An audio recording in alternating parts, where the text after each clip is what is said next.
Hello, good evening. Thanks for joining us on this hottest of days that there's been. I think yesterday was the hottest day, wasn't it? But today is pretty hot. I feel it's reached the north now, up to Durham, and the clouds have parted. And now I know a little bit what you're moaning about, Pete, with the heat. But it doesn't matter because tonight we're joined by Ben and Ed Pirrie, amazing contributors and artists, and all other things to the Transformers community. Thank you both so much. It's a real honour to have you on tonight.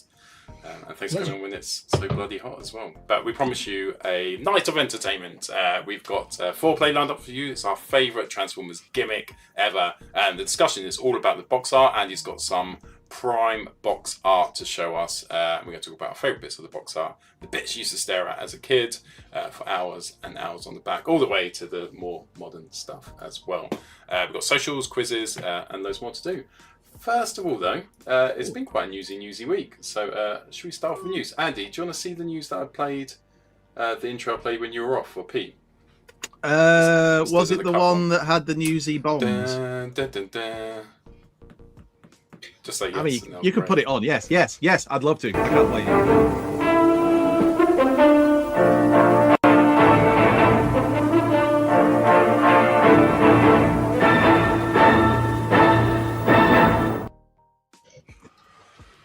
That's it. Two things. It's news at 8 because it's not 10.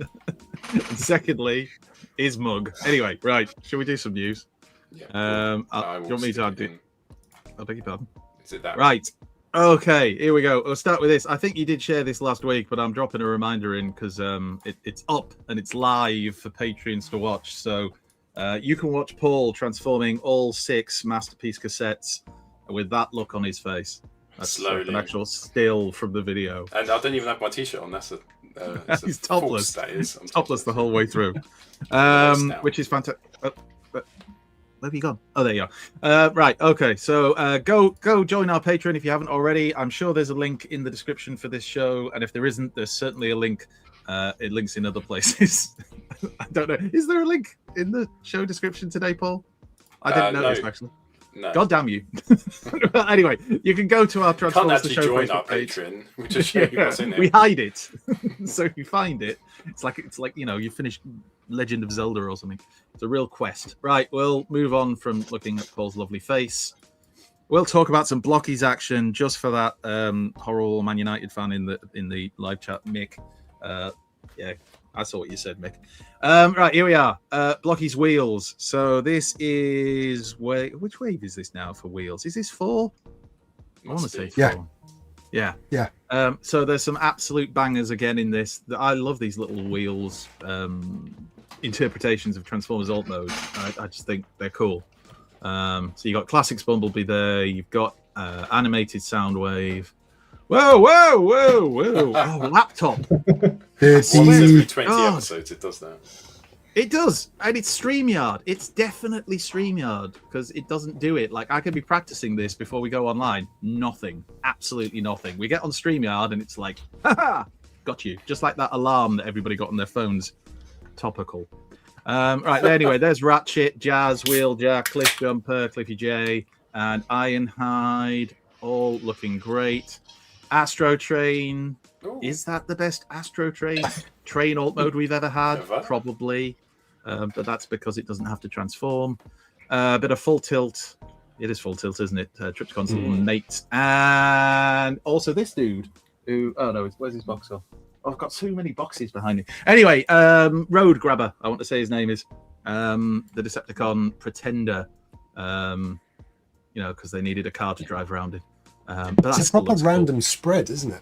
It is. It's wonderfully random. And I, for one, welcome our Blockies overlords and their choices in this matter. Good evening, Blockies. Good evening, Blockies. If you are watching, hello to you. There's more Blockies to come as well. Great news, Mick. There's more Blockies to come, so look forward to that. There's Impactor and Trax in his car mode because he is a triple changer, as we all know. I think that's all of them. Yes, Ben, Ed, have you grabbed any of the Blockies yet, or is it something that?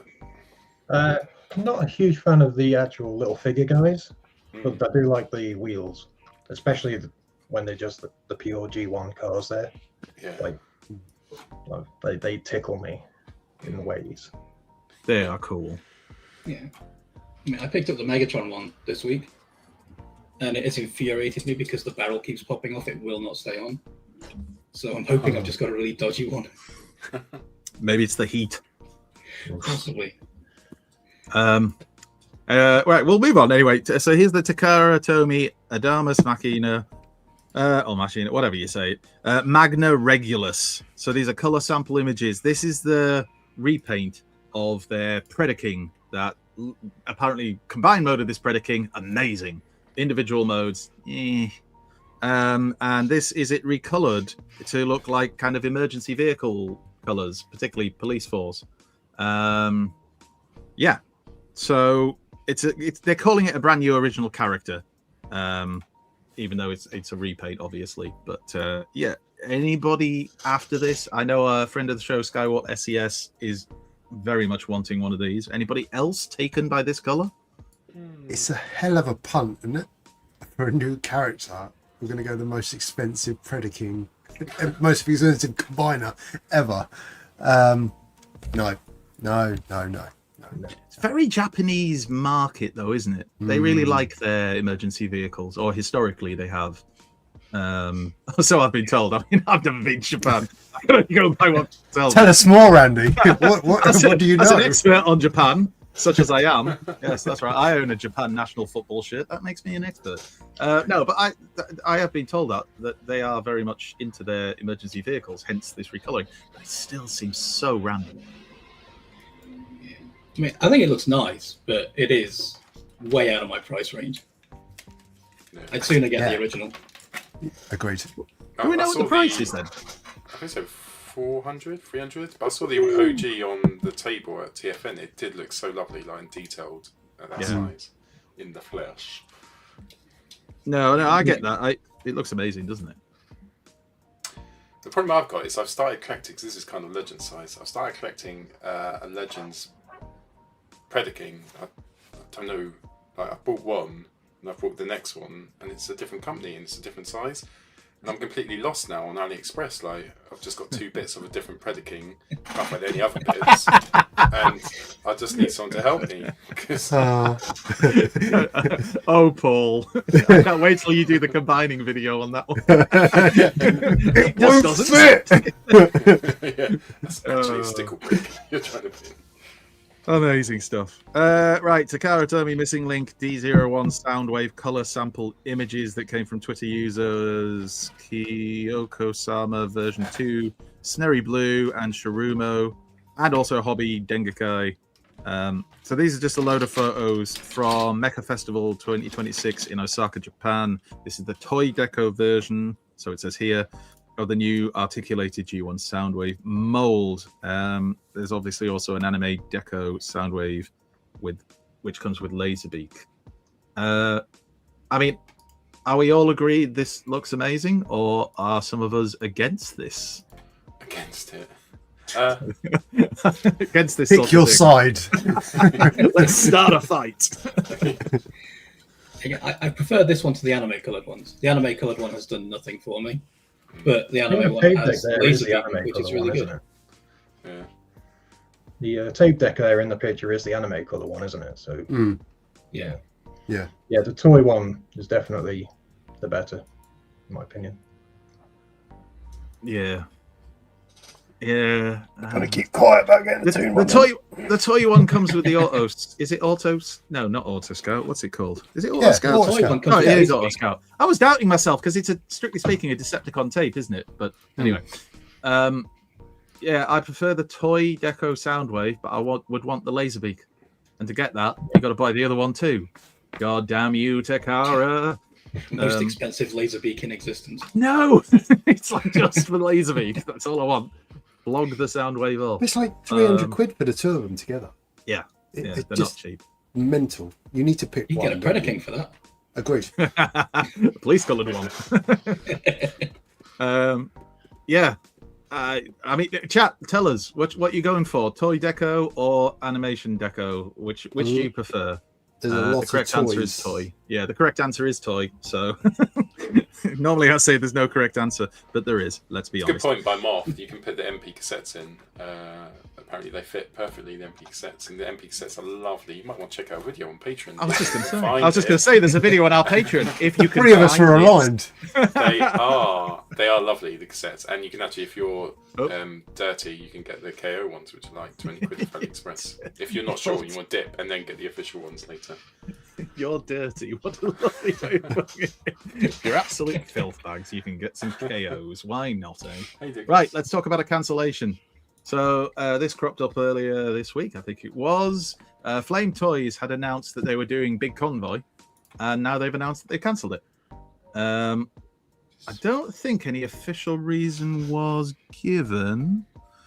It was described as an unexpected announcement. Not much details about the decision. I know there's been some speculation about as to why, but I mean, we don't really know. So this is what we were supposed to be getting, Big Convoy, and it's been cancelled. Apparently it worked out alright because no one cared, so... Here we go. I don't know if you're aware, lads, but we're big fans of Beast Wars. I do like Beast Wars. I just think a Flame... Is it Flame Toys, like, random Beast Wars character? Was there loads of people waiting for this? The thing is, 8 people. the figures that Hasbro have released recently, have they been selling well? I mean, I see quite a few of them still on the shelves in my local Smiths. So, is it that it's not as popular outside of perhaps Japan as maybe? I'm just speculating here. Don't come at me, chat. I mean, you can I come think at me that's because I don't care. exactly it. I think that's exactly it. Lads, are you fans of Big Convoy? Is this, something you'd have picked up if it was still coming out? I have never picked up a Flames figure, and I have no real intention to. Wouldn't have mattered who it was. Something about the shoulders seems really off there, though. Well, you don't need to worry about it because it ain't coming out. Yeah. So You can maybe see that's what it the- was. Too many comments about the shoulders, and they said, "Right, well, sod it, we're not doing it then." Who Yeah, knows? that's why I said for some reason. Yeah, we're not telling you why. Hey, let's have a look at this because this has caused a lot of discussion within the fandom, which we are part of. So this came from Toy Robot magazine. It was basically an article. I think it was called "Transformers versus Inflation." Yes, it's on the screen. So it looked at the rate of inflation against the rate of the rise of cost of Transformers figures, and obviously pointed out that there is quite a big difference with the general theme or feeling being that Hasbro is ripping us off for their figures, which I mean, newsflash, who knew that one, eh? But anyway, any thoughts on this? Like, I mean, it provoked a lot of discussion I saw in the Facebook groups and kind of, the forums and things. Are we surprised? Is this news to us, or does it just confirm what we already knew? Yeah, I I think mean- that's it. Yeah. Yeah, it's nice to have it confirmed. Yeah.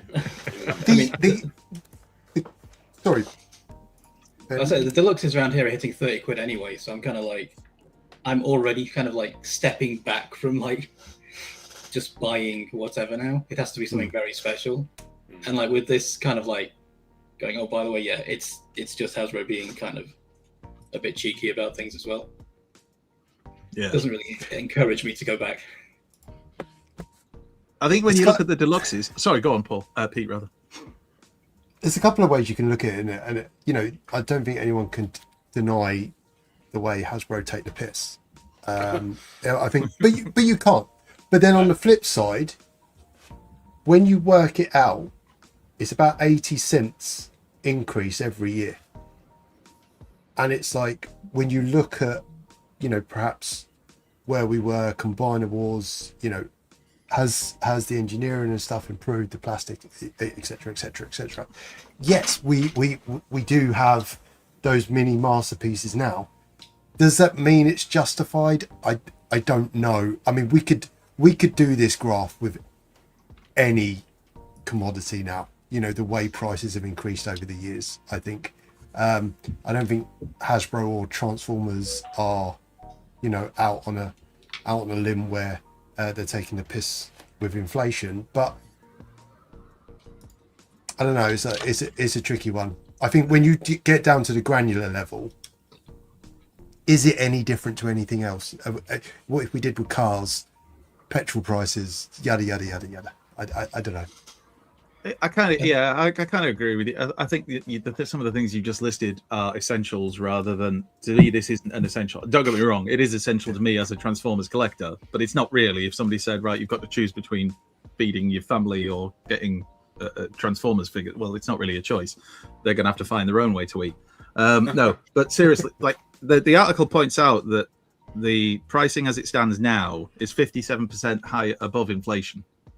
So at some point, it says there on thing, I think between 2011 and 2015, then they just started outpacing inflation with the price rises, and now they're just kind of pushing it up further and further. I'm sure they'll argue its costs, but it's not really, is it? I mean, partly it is. The only thing is more profits. Is if you get a Combiner Wars figure, and I remember when Combiner Wars came out, I was like, fuck, nothing's ever going to get better than this. It's kind of like when the N64 came out, I was like, graphics will never get better than this. But like you look at Combiner Wars figure now and compare it to its like Age of Prime's namesake, and there is like a huge difference in quality and engineering. Like they are a little bit more advanced. Like Warpath's board. But is the quality of the plastic better? Because I find with a lot of the new ones, the plastic's soft. And also it doesn't feel as plastic, and I'm not really a big Hasbro fan, but plastic obviously has gone up a lot in price, probably more than inflation with the cost of petrol rising. I wonder if that's impacted it too. Yeah, well, I think at the end of the day, we can all agree we're getting ripped off, and Hasbro need to reduce the prices. Hasbro, I know you're watching. We do love you, by the way. Send us free stuff. But not just Hasbro. Everybody reduce your prices in everything. Everybody. There's also wherever I go. Of here in the UK, they're not really taking into account the difference in currency. Like we're still paying the $29.99 that they're paying, only we're paying more because it's the currency isn't being taken into account. They slid that in the last like 5 to 6 years, didn't they? Just signed it. A couple of different industries have done that, and you just started knowing if it was $89.99, it was £89, and it's, I don't know. I think they're just relying on us being daft enough not to moan enough about it to make any difference. Not us, Barry. Not us, Barry. Let's go over to Japan for a moment, where we had this Transformers Age of the Primes getting the gift set treatment by Toys R Us in Asia. Just some pictures of what they're putting out. They're putting out these box sets of these things that Hasbro doesn't seem to be doing. I like the box set. I like the idea of the box sets. Hasbro, give us the box sets, you swines. They'll start turning up in like 2 years, and everybody will start buying them. We've just moaned at them that they're taking the piss. Now we want to encourage only if the prices are high. Now we want the prices to be low, but we still want the good stuff. We don't want to lose the good stuff, do we? I can't carry on with this roller coaster of emotion. That's right. When Hasbro give us a box set of Bruticus for 50 quid, then everybody's winning. Exactly, except Hasbro. But still, exactly. That's what we want. Speaking of winning, Speed Racer collab listing has been found. So TFW 2005 board member Noon and Linkin Park Irony both put up listings for a new upcoming collab item, which was called Speed Racer. No other details have been released, although some people have speculated it'll be a remolding of, I've forgotten the name of it, one of the Hot Wheels ones we've had out recently, just because the car mode kind of slightly resembled this. I don't really remember Speed Racer that much from being a kid, so this means very little to me. Anybody excited about this? He does look happy, though, doesn't he? He does look happy. He looks overjoyed because he's a cartoon character who doesn't have to pay Hasbro prices. It's not a problem for him. Sorry, you were saying, Ben? Well, it depends. Being excited depends entirely on what the toy looks like. Because if you'd have told me that I was going to get excited about the Hot Wheels crossovers, I'd have been like, nah, mate. But having like picked up a couple of them, and they've actually been some of the better toys that have come out. So this might be like the greatest thing ever. Just because like Speed Racer was more of an American thing, so we don't have that initial excitement about just having the name. Yeah. Because of its original molds, wouldn't it? We also had this, so another listing, this time Age of Evolution Deluxe Machine Wars Megatron. Same sources, Noon and Linkin Park Irony. which prompted lots of people to say, if they're doing that, we want the rest of Machine Wars, but we also want all the Predators, and we want this, and we want that. We want everything, but we want it cheaper. But that's not going to happen. So yeah, Machine Wars kind of passed me by. I'm afraid. I think I was too busy drinking at university at the time. Spent ages trying to find a Machine Wars Megatron for the front cover of the show, and oh my god! So in the end, I could find one. So I got this guy, and I got Fans Toys Dreadwind, and I started using Photoshop to edit Dreadwind to try and make him look like an actual toy of, just for clickbait, like people looking, oh, the toy's out. I must have spent 2 hours doing it before I gave up. It looked so bad. Like, I couldn't get ahead. So that's why he ran out of time, Andy. Yeah, that's why he ran out of time. He was moaning about, I've run out of time, lads. I can't do all this. Fair enough, Paul. You work hard, son. We know that. 2 hours knocking up a picture of Machine Wars Megatron. I'll try and find where I got to. It just looked awful. Unbelievable. I think I used, can you remember Bot Shots? Oh yeah. Next time, drop a message to the lads. They can just knock you one. I'm sure they can draw you one in under 2 hours and just knock that up for you. That'll be lovely. Anyway, you told us at the start of the show we could have been doing it like. Yeah, there you go. Could have got some sketches on the go. All right, these aren't Transformers, and you might argue they're not even official. I mean, they kind of are official because permission to use Visionaries. But I'm sticking them in because they're Visionaries and they're Transformers adjacent. So Visionaries, the reaction figures, we knew they're coming. We know they're coming, but we had some fresh shots of the figures, and they are looking very nice and very Visionaries-y. And if you're a fan of Visionaries like myself, then this is quite exciting stuff. And if you're not, you're looking at this saying, why is this on my TV? And it's because I said so. That's why. Darkstorm, who is of course the best, even though he's a sniveling coward. How can you see out that helmet? It wasn't it glass in the cartoon, but like the toy, it was just molded rubber or whatever. They've done those hands, which are like near on impossible thing in, like, I remember like 8-year-old me going, Dad! They were always like, you wouldn't hold it properly or it'd flop to the side. Or we're talking about. Do we know how much these are? Oh, it's Super 7s. No, reactions. How much they are? Each. Sorry, I think they're about 20 quid, 25 quid each. Yeah, they're not ridiculously expensive, or are they? Wait to the vehicles. Yeah. Oh yeah. Boys, are you Visionaries fans? Will you be picking these up? I had a few back in the day, but I don't think I've got enough of an attachment to really be that excited about it anymore. Fair enough. Fair enough. Me too. Yeah, the tanks maybe. Sorry.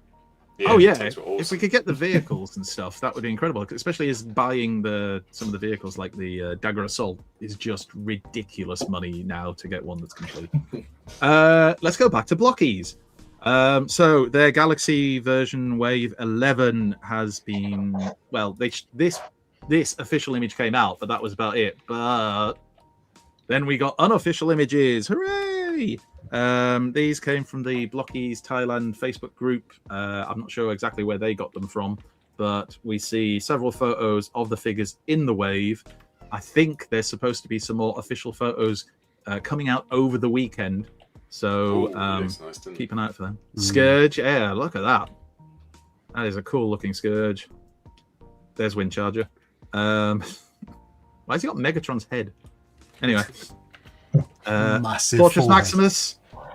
Oh, I was really disappointed with that. I don't like the head. No. God, we're picky as Transformers. Yeah. It's... Be better, Blockies. Brainstorm looks absolutely awesome, though. Oh, I really want the Brainstorm. It's really cool. Pound there. We've got IDW style Ultra Magnus, because we've not had enough Ultra Magnus toys for Borders Dude to pick up this year. So he'll be overjoyed at another one. And there's a bit of a group shot. There's Drift. There's Bludgeon. Drift looks really good. I mean, look at that 1, Bludgeon. 2, what's that, 4? How many's there? 8. In that shot, you got 1, 2, 3, 4, 5, 6, 7, 8, 9. That's all of them. That's your wave, isn't it? 9 in a wave. And you'll have your chase ones, obviously. I think isn't the Lost Light Colors Rodimus supposed to be a chase one, possibly? That's purple one. Yeah, the purple and light look coloured one. Probably be a deadlock. I know. As well. Yeah, I would have thought. Yeah, that would be a great shout. If they I think Drift is my fave one out of the wave there. I think. There he is. Bit of drifty. Look, he's got his little blades in the hilt things on his hips. That's cool. That is very cool. That's cool, Mick. If you're watching this, it's cool. Anyway, Maximus's head looks like Black Shadow there. Oh, let's go back a second. Shadowing somebody else coming. Who said sorry? Fortress Maximus. Oh, good shout. Yes. Yeah. Oh. Yeah, it looks very Black Shadow to me. We know what's coming. That's anyway. Considering how bad Scorponok, how good Scorponok was, that's really bad in it, Fort Max. It's just, I don't know. Yeah. I'm ringing him. Yeah, get him on the line. Have a word. Right. Powerplex. So this was revealed at TFN. I wasn't here for last week's show, so I can't remember on watching it back because I was drinking when I watched the show back. Because that's how I drown my sadness at not being on the show. But I can't remember if you covered this last week, lads, but Powerplex is available to pre-order. So the Battersea Power Station Titan is now a figure that's being made by YOLO Park. And originally, I think they said it was possibly going to be like a crowdfunded thing, but it's not now. It's just a pre-order. I want to say it's £120. So it's not a cheap thing, but it's going to be a very individual thing. And yeah, well worth picking up. So we have some photos and a little video. I won't put the sound on it because I can't. Is that video actually playing so you can see it? Yes. Yeah. Oh, good. So this was the promotional video they put out, which I want to say. I have to be careful. I know BS Prime messaged me saying about how he'd been involved with the reveal video, but I don't think it was that one. I think it was the one where you actually see it kind of come together piece by piece. But yeah, it's a cool thing. Having seen it in person at TFN, it is a cool looking thing. This was a very early kind of prototype, so you might notice it's not standing up too well. They need to work on the hips a little bit, then they will do, I'm sure. But this thing looked amazing. Yeah, it's just fantastic. Some of these photos came to us from the lovely Sam from Sam's Formers, who sent us these because we were supposed to go and get our photos of this, and we all forgot. So we went to Five Guys and had a massive burger, and then we went upstairs and had a Leffy, and then we that was had lovely. a Stella, and I had another Leffy. Yeah. And then you went to bed much earlier than we did, and I'm sure there's no correlation between the Leffes and the early to bed. But yeah, we had a lovely Transformers show meeting. Shots fired. I was sober when I went to bed. Was that the night when you bought a glass of wine and then just left it and went to bed, or was that the other night? That was the night before. Was that the night when he had the three? What were those espresso martinis? You knocked about three of them back. They were lovely. That was I think that was the Friday night. Oh right, that was the late night. That was the latest night. The other two. Were so many nights with lovely drink. And when I say late friends. night, I think the late night was midnight. That was the biggest. It's quite late. And that ending on Powerplex, which is fantastic, is all of the mainline news. Which we've gone through. Scarily, I think there's more third-party news than there was mainline. But let's find out together. I wonder if you'll tell me what I'm collecting in terms of these in the third-party news. Ha! I'll show you in a sec. Which one's that? Before we do that, work out together. Yeah, we can work out together. Yeah, as a team, as a group. The Planeteers. It's right to quickly say thank you to our Patreons. Just so you're aware, No. Patreon Tier 3 Collectors Club, who we're going to say thank you to in a second. We've got an after party tonight at 10 o'clock. So if you are part of the Patreon Tier 3 Collectors Club, we'll send you a link to a big old Zoom chat. It was really good last time, wasn't it? We had such a good laugh. We were bowled over with how many people turned up. In fact, we had to come off StreamYard and move over to Zoom because we couldn't handle that many people being on StreamYard. There's a limit. So hopefully we get to do the same tonight. But listen, a massive thank you. Thank you, everyone. So not just the Patreon supporters. But Matt Davis, thank you so much. Robert Cobb, happy birthday. Moff, thanks to you, sir. King Liam Larry, thank you. Ryan Collinson, thank you, sir. Richard, which is Bisto, obviously. Steve Collinson, thank you very much, sir. RJ, the first subscriber. John Miller, check out his channel. Paul Duggan, thank you, Dougs. Paul Simmons and Nikki, of course. Here's Lily. Thank you very much, sir. Daniel Stevenson, Sam's Formers, thank you. Simon Elvin, Andy Gold, Guzzy, thank you for joining. Joined recently. PJ Jones also joined last week, and Tom just joined today. So thank you, Tom. Lovely to have you on board, and hopefully we see quite a few of you in the after party. And thank you to the other patrons as well on the other tiers. You are always appreciated, and it makes me do a little cry from all orifices with excitement. Right. Mass exodus of patrons. Unsubscribe. Not paying for that. Best bit of the show now, we get to do third party news. Battle Tank! Battle this. It's heavy metal cruncher time as Optimus Prime goes toe to toe with combat Megatron. Prime is one tough dude underneath his hood. He's a transformer missile fun phenomenon. Combat Megatron is combat armed. His mighty mega missiles are slamming. He can mad out more for use mega force, but combat Optimus is still standing. So intense, that music. That comes through headphones really loud. Oh, you've got headphones on this week. I wonder why you sound normal. Welcome to our world, Pete. Right. Anyway, a couple of things just quickly before we start third-party news. Skywarp SES. I am a third-party expert, but when even he doesn't know what he's bought, and I haven't seen it yet, it's really hard for me to tell. So, don't be too harsh. And Nikki pointed out that they got buy one, get one free because she hasn't subscribed. So we need to sort that out. Just kick her, will you? Yeah. We don't have any freebies. No freebies. No. If you have a husband, you're allowed to jump on his Patreon. Oh, right. Okay. Lover. So there you go, everybody. Get yourself a husband. Right, okay, let's move on and do some third-party news. Starting with Masters Commander from X-Transbots, everybody's favourite company for transformations. So this is the MX-70 Varek from the photos from Suzaku 68, and it's just a head at the moment. But what a head! So we all know this is Zarak, but not for legal reasons. Not. Anybody gonna be buying this? Anybody gonna take a punt? Obviously, we've only seen the head so far, really. I do love Scorponok, but do I love it enough to buy X-Transbots? I don't know.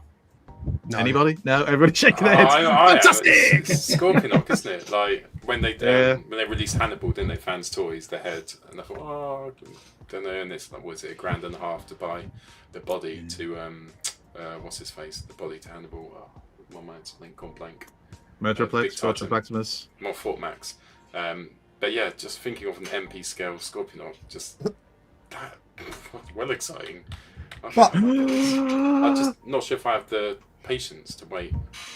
We have another top tier Patreon that's just joined. Do you want to give him a shout out if you can see it, Paul, or do you want me to do it? You can do it. Sorry, I've not looked. It's the delightful Bead of the XLR, or as we call him, Brad. XLR, XLR. Oh, thank you, Bradley. Thank you very Most much. handsome man in the fandom. Too handsome, many would say. Annoyingly so. And nice. And generally intelligent and talented. And he can play music. And he can sing. I've just realised I hate him. What's going on? No, he's a wonderful man. And thank you very much, Brad, for subscribing to our Patreon. We greatly appreciate it. Be able to pay for the Kahoot now. Yeah! No, can we get back onto slagging off X-Transbots? Yeah, anyway, there it is. Does this look good? Does it not? Yes or no? I preferred it with the very surprised look on his face that he had in the first slide. I want to go back and look at that one again now. He just got one of those alerts through. Like we all did. What the hell? Oh, that must have been really awkward for some people who were looking at things they shouldn't have been at the time. Imagine you get that saying government warn. Oh, Christ! Anyway, there's the back. There's a wonderful shot of the back of its head. Great back shot. If you can survive the transformation, it does look pretty cool. I think that's it, isn't it? Because X-Transbots, everybody seems to agree. I chatted with loads of people at TFN when I was helping out Primetime Toys. Loads of people who were wanting X-Transbots said, looks great in both modes. The bit in between is the bit that often is frustrating and annoying. And yeah, so big shout out to X-Transbots. Good evening, X-Transbots. We're big fans. And if you like the shop face, there it is one last time, just for the road. Hey! Right. Let's crack on with the next. Could you just imagine though, a masterpiece Titan made by X Transbots?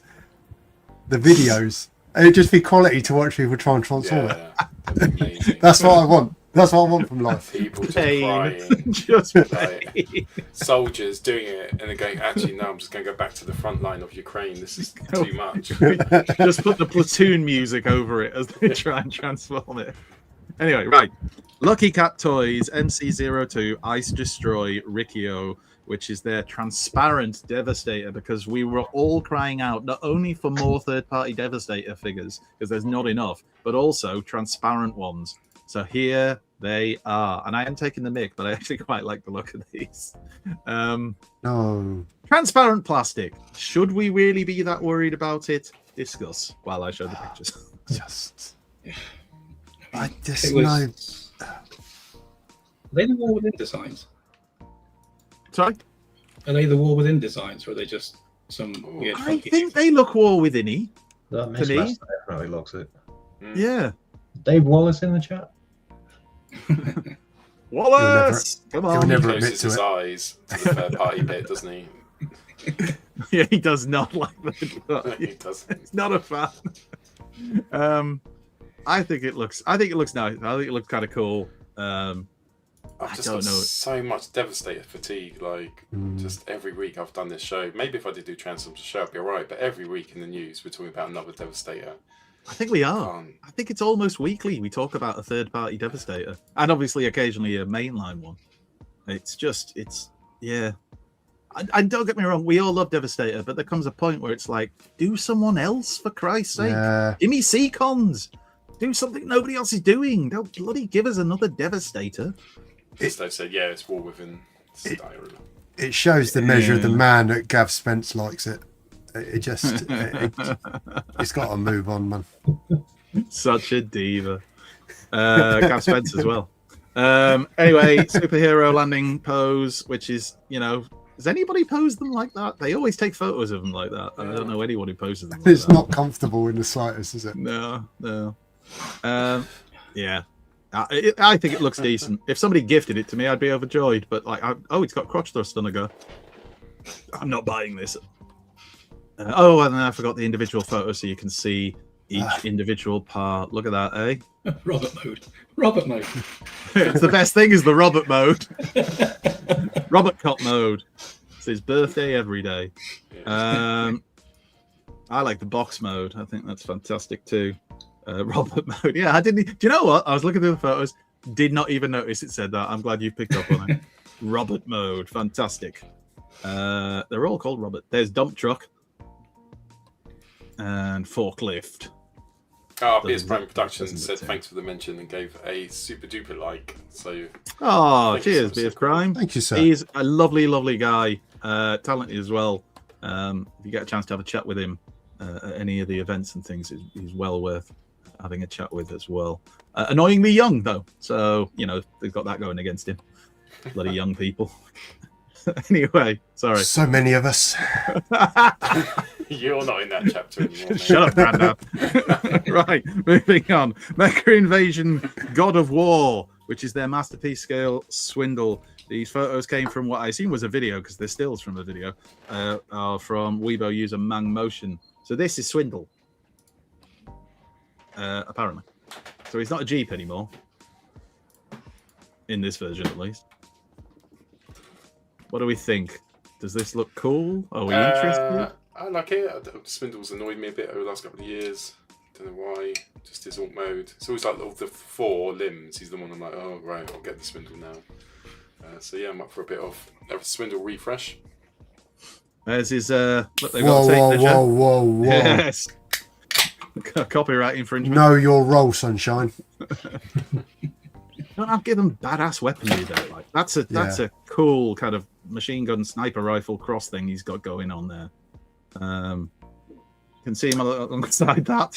Whatever that is. That's not Scrapper. For God's sake, come on. Do All the better. legs. Wait, that's the Kang Toys. Was it called Bullhorn or something? Was it Kang Toys? Whatever. Yeah. It's No, it was Kang Toys. We gave it away, didn't we? As part of the, well, not gave it away. People had to pay for it, but as part of the auction. It'd be a crap auction if we just gave everything away. Yeah.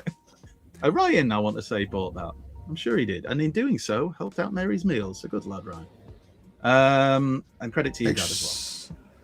Which Transports Abaddon, is it? Well, there you go. And then a bit of Shattered Glass Optimus there, just for that comparison. And some front and back shots. It's really big, isn't it? Side on. It's an interesting interpretation. Like that was it. I thought there was another tall. picture. I think it was about that. Yeah, it's massive. But we moved on now, because that's yesterday's news, probably quite literally. And instead now we're looking at this, which is from New Age, and this is all we've really seen of it. Don't think we've had a name confirmed for it, but it appears they're doing a version of the Junkion shuttle, the Junkion spaceship, whatever we want to call it, from Transformers the movie. Sorry, the Transformers the movie. So that's it. That's the only image.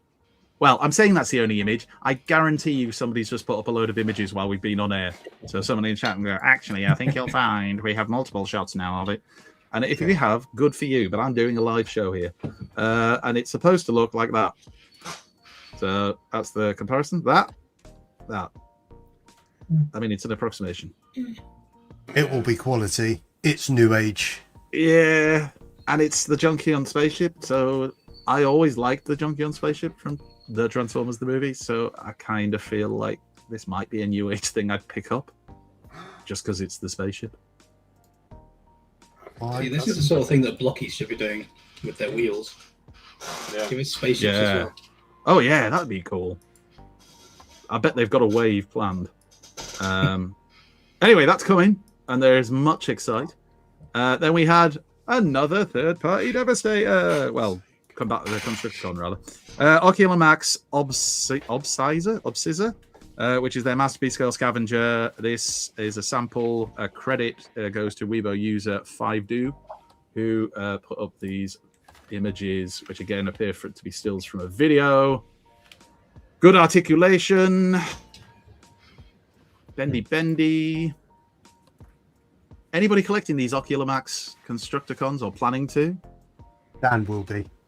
Dan collects everything Devastator, doesn't he? Bless him.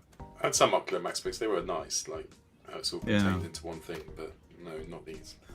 But Ocular Max is just MMC, right? Yeah.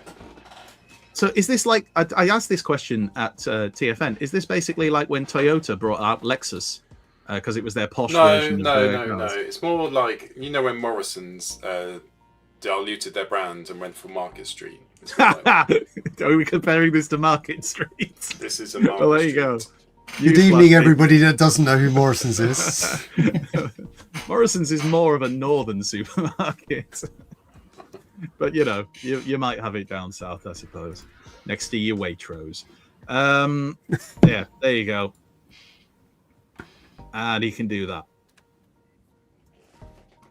All right. Then we have some robot toys with their Caesar 2.0, which is a legend scale Optimus Primal, and the photos here came from Shentu Toy Box. So if you are a Beast Wars fan, you may want to pick this up. Or not. Is anybody here a Beast Wars fan? Let's just... I do. Brilliant. Yay! There you go. Would you pick this up then?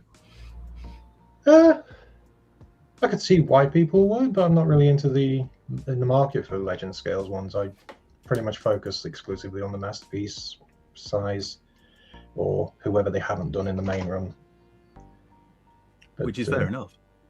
But it's impressive nice. legend It scale. Yeah. looks fairly on model. It's Good detail. yeah. Demon Slayers confirmed Morrison's are here in the south of London. As someone who used to live down south, we used to have Morrison's all the time.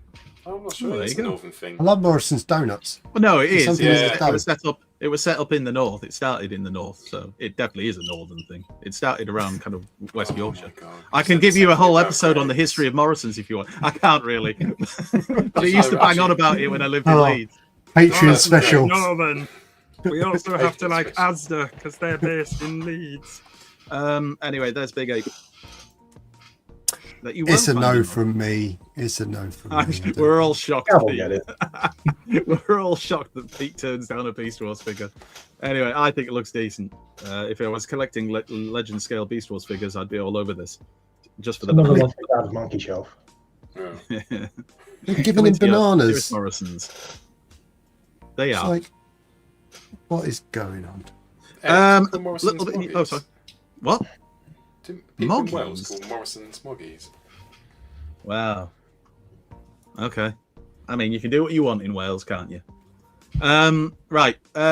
So, because it's the 40th anniversary and it's in cinemas, we're doing a little bit of a Transformers the Show meet-up to watch the movie on Saturday, the 19th of September at the Metro Centre up in the, well, it's more Gateshead, but Newcastle, basically. We are doing a meet-up from noon, then you will watch the movie at 3 p.m. At the Metro Centre Odeon, so you don't even have to go far.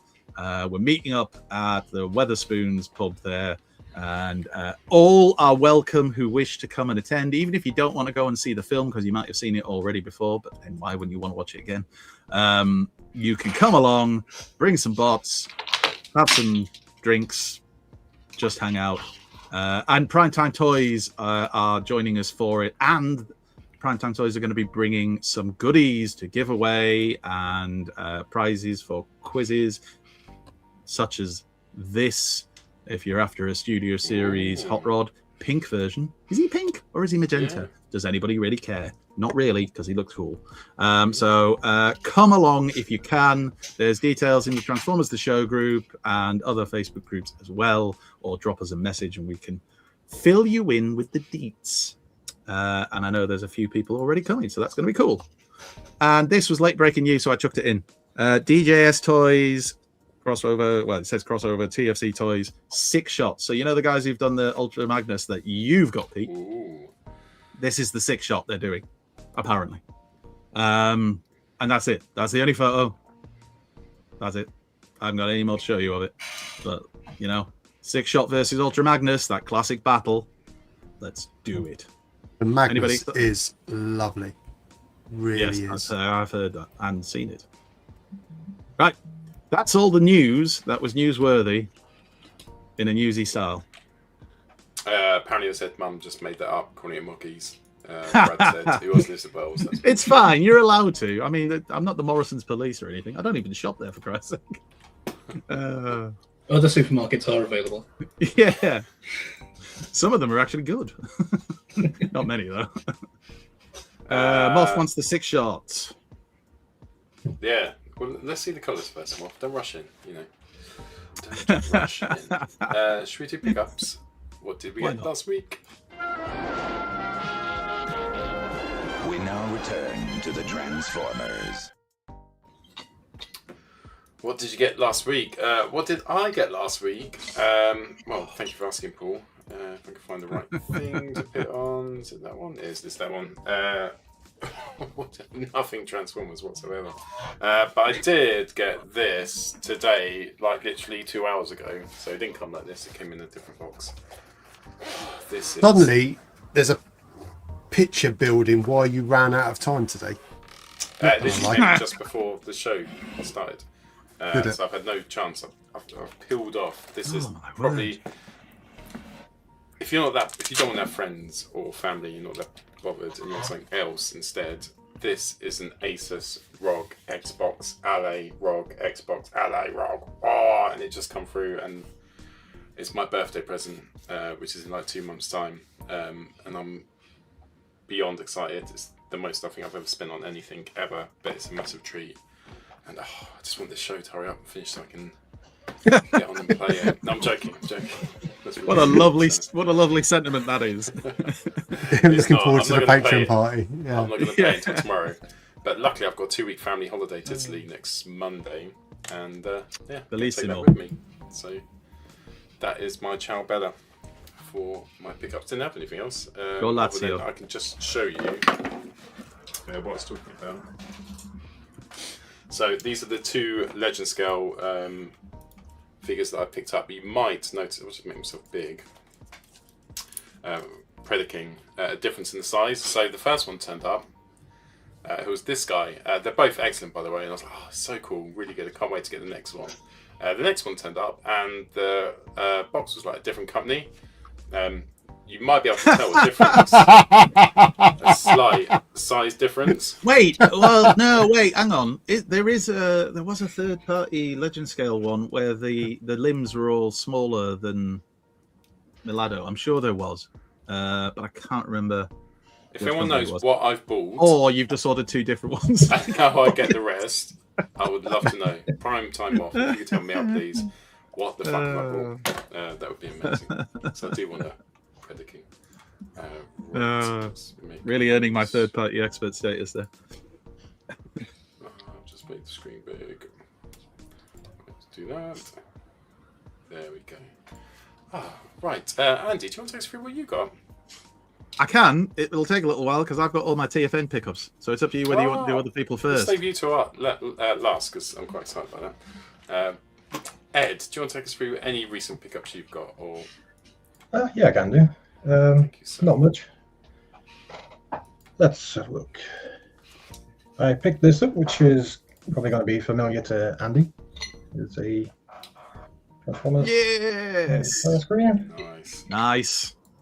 Which I actually saw at TF Nation at Toyfu, and I was thinking, shall I? I know somebody who wants this, but shall I?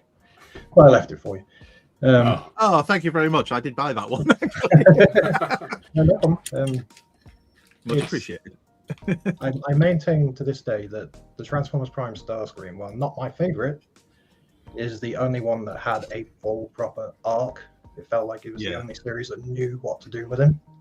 Yeah, so he's big great. fan of that one. And I also picked up, not Transformers, the SH Figure Arts Gameverse Spider-Man. Nice. Which I specifically picked up because it can do this idling pose from the game, which no other figure has ever been able to do. But yeah, that's me. That's all I got this week.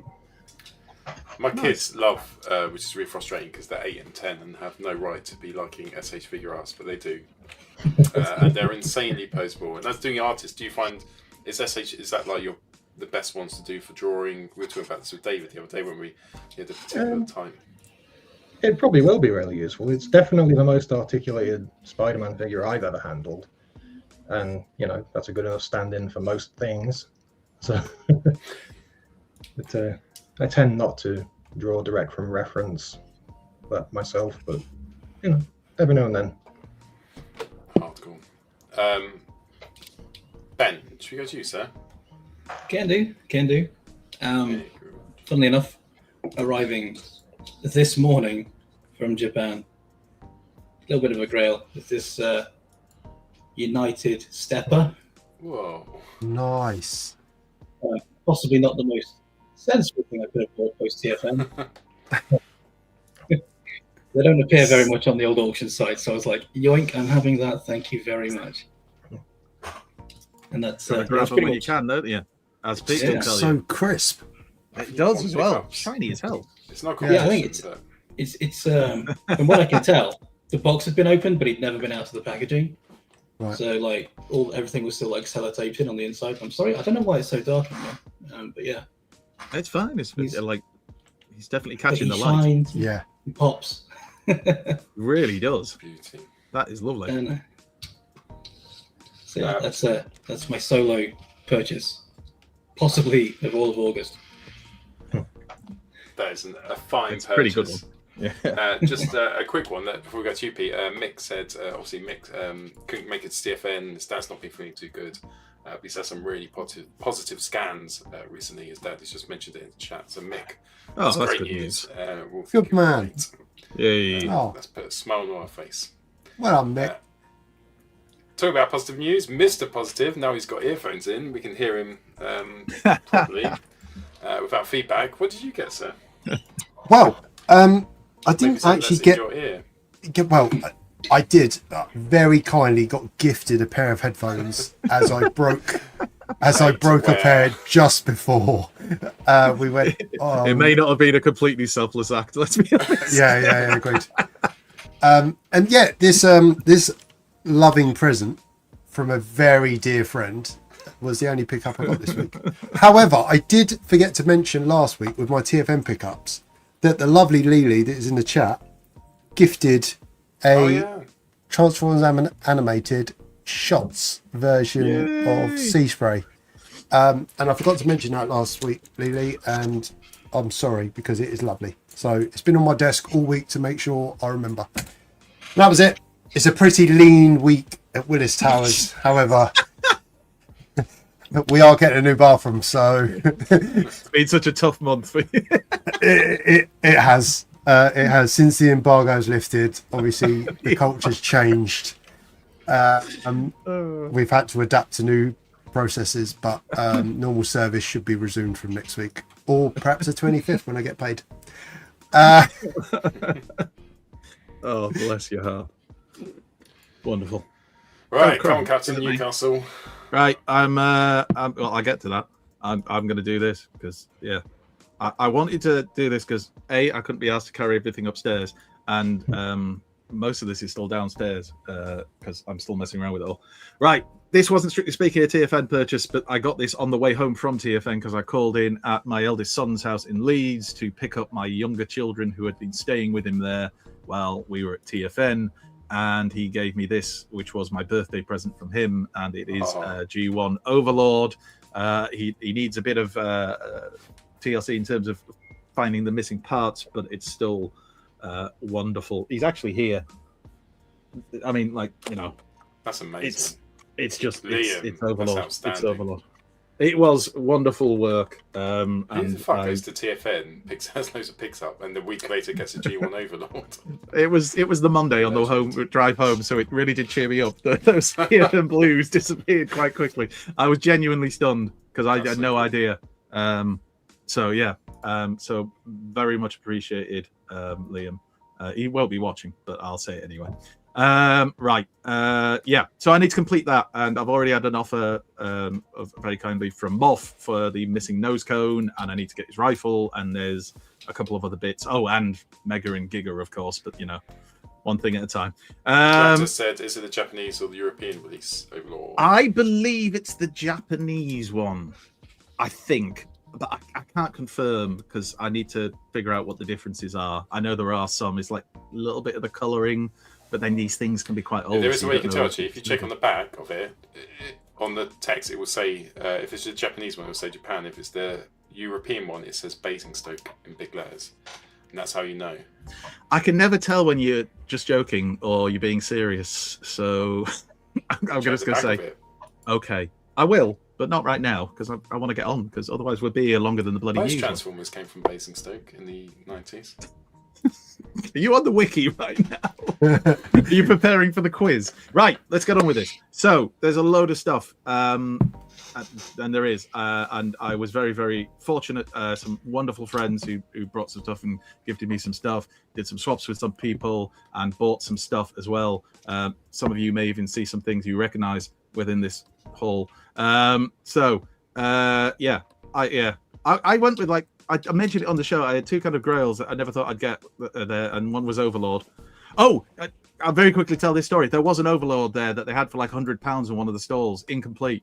And I kept looking at it, and the wife kept saying, no, you're not buying that. No, it's incomplete. It costs you a fortune. And Pete and other people were saying, no, you don't want that one. It'll cost you a fortune. But you wanted to do it. They all knew. Yeah, you all knew. I didn't know, obviously. I was really annoyed because I wanted to. I was doing the opposite. I was encouraging. I want you to have two Overlords. I was like, no, go and get it. It's only Paul was like, yeah, buy it. Yeah, do it. You know, who was it? John Prescott had two Jaguars. Yeah, two Jags. It'd be two Overlords. Oh, two Overlords, Andy. Two Lords. Right. Let's quickly run through this stuff. I got Transformers Prime Shockwave from the wonderful people at Toy Fu for a very bargain price of £20. And some of you will be watching this going, didn't you get one of those the other year? And I did, but then I sold it on to somebody else who wanted a Transformers Prime Shockwave, and then I regretted it again, and then I saw this for £20, so I bought it again. I got gifted. You got that a couple of years ago. Somebody will. I swear to God. Somebody said it to me at TFN. Somebody said, "Did you only get one of them?" Yeah, I did. Anyway, there's the Hunt for the Decepticons. I think it is Sea Spray that I was after, which was gifted to me by the wonderful RJ Callahan because he said he didn't need it or want it, and thank you very much to him. There's Transformers Prime, RID, Voyager, Optimus Prime, which came from the lovely Mr. David Cousins. The Bumblebee is the Arms Micron one. That's like zombie Bumblebee. And I got that from John for 20 quid. John, sorry, I forgot your surname, mate, but it very kindly kept it for me for TFN and brought it along. So thank you very much to him. You can see some of the Technobots that again came from David Cousins. There's God Neptune. Yeah, it is God Neptune, isn't it? That I was after one, and the wife bought me it as a kind of early birthday present thing. That was like the last purchase on the Sunday from the guy who was selling all the Japanese rarity stuff, and she got him to knock about 20 quid off it. So bargains. So I have that. Down here, you'll see Windsweeper. And his toy hack stuff, and he's got the add-on kits for the.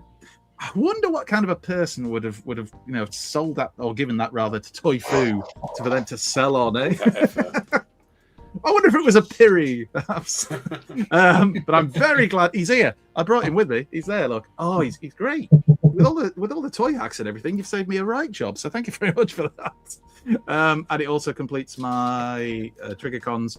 What else? There is Voyager Starscream, which again was from Toy Fu. There is Armada Nemesis Prime, which again was Toy Fu. I like to do my bit for charity, as you all know. Lads don't like to talk about it. Gav said, God Neptune's a lovely gift for your 60th. We're not allowed to say certain words on here, are we? Gav, thank you very much. I appreciate that, Matt. From a man of your age, stature, and elderly nature, that really fills me with joy. Right, moving on. Look, little mini countdown that comes with that Doctor Wu Omega Supreme, but only came with some, and that was from the lovely Moth because he knows I love Countdown, and that was really kind of him. I randomly got a Nick Fury figure from Lee, who's in the chat. Thank you, Lee. I'm not sure why you gave me a Nick Fury figure particularly. I mean, I like Nick Fury. Don't get me wrong. I'm just trying to figure out if there was a connection there. But he's there. The Wheels Blur from IDW came from RJ. What else have we got here? Oh, there's so much stuff. G1 Slapdash. He's here. He's great. I love him. He was bought, and I didn't get him till it was my birthday. Paul gave me a lovely Spotify photo thing of me and him in tuxedos. I don't remember that photo being taken. It might have been when he roofied me, but still, it was a lovely photo. Is it so bad? Like no one would ever think it's AI. Use Photoshop and dropped your heads into it. Yeah. But you gave me that, and Pete, you gave me the little keyring one. And when I went to the place where I had to put my car in to go for on holiday, and the park and go type things, they told me I had to take the Spotify thing off. So I only had it on my keyring for like a matter of days. But I will put it there. Look there. What did they tell you to do with the plaque? Oh, you can't tell. I mean, that's so natural. It's definitely us. Took me ages to do that. Yeah. 2 hours that was. Sensual. Where else was I? Ages looking for the best photo of me in like 3 minutes. I was going to say no effort from mine, but cheers anyway. Thundercracker is the Earthrise one because I prefer the Earthrise versions of them, and that came from the awesome Mellow Shade / Spiderfather / Lee, who very kindly gifted me his because he said he didn't need it anymore because he's got the new versions. Very, very kind of him. There's Deep Dive there, which also came. There he is. Deep Dive, which also came from RJ, so very kind of him to pick that up for me. Overlord again because I love him. I picked up from Kapow Toys a knockoff G1 Cyclonus that's actually quite decent for a tenner, and it came boxed. It was like 10 quid, so I thought, what the hell, random purchase. But it is a knockoff. But, yeah, while you say it's quite decent, is it quite nasty? No, genuinely, like it's not perfect, but it's not like it's in better condition than my G1 one is. So and it's going to sit in a box and look pretty on a shelf, so it'll do. I mean, there's the jet mode.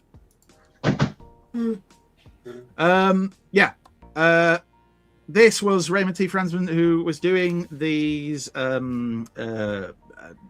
what do you call them, lanyards that came with your socials on them and a picture of your choice, and he was doing them for free, and he had a thing on Facebook, and I missed it for ages, and then I saw it very last minute, messaged him and said, oh, if you've got time, don't worry if you haven't, and just sent him the stuff, and he knocked it out the park, and I think I was one of the last ones to get in. So he put shots on it on one side, and my deets are mostly the show deets on there on this side. So thank you very, very much to him. That was really kind. Also, we got like passes because we sponsored someone at well, it was Jack. I mean, I know who it was. We sponsored Jack, so we got these lovely passes. Sure, the lads pointed out last week meant we got in to see the Vince DiCola concert, and we were very excited about that. That was lovely. I almost put the video in that you referenced last week of the when I got up just to take a shot of the crowd and people started doing a Mexican wave randomly. Oh, that's so cool. All right, if you want, lads, it's fine. Whatever. The wife bought a new drink bottle for me because I had one of these that I got from the lovely Moth from Primetime Moth, and it went in the dishwasher and all the stuff came off it. So this one isn't going to be used, I have decided. Lee gave me one of those key rings too, Pete. So there, you're not special. It's very kind of him. Cheers, Lee. Dave Cousins' artwork. Oh, God, it's so good. So there's the poster that really should be on the cover of a Blu-ray. Not that anybody listens to me, but it should definitely. There's his Transformers Prime, Optimus Prime. Oh, again, just wonderful, wonderful artwork. I did try to get more artwork and stuff this year than I normally do, because I normally spend all my money on bots because I just can't control myself. The lovely Ben Watson, Wasshot, who did this Legends of Cybertron little fanzine. He very kindly gave me one of these. He's a lovely fella. He put a lot of work into this on his own. Brilliant stuff. If you're into this kind of thing, it's wonderful. I love it. So thank you to him. Grand Galva gave me one of these stickers because I gave her a blocky because we had some spare ones. So thank you very much for that. Ryan Button gifted us all, I'm sure you mentioned this last week, this wonderful piece of artwork. Yeah. Thank you, Ryan. That is awesome. It's up here. It's behind me. Yeah. It's behind me. Yeah.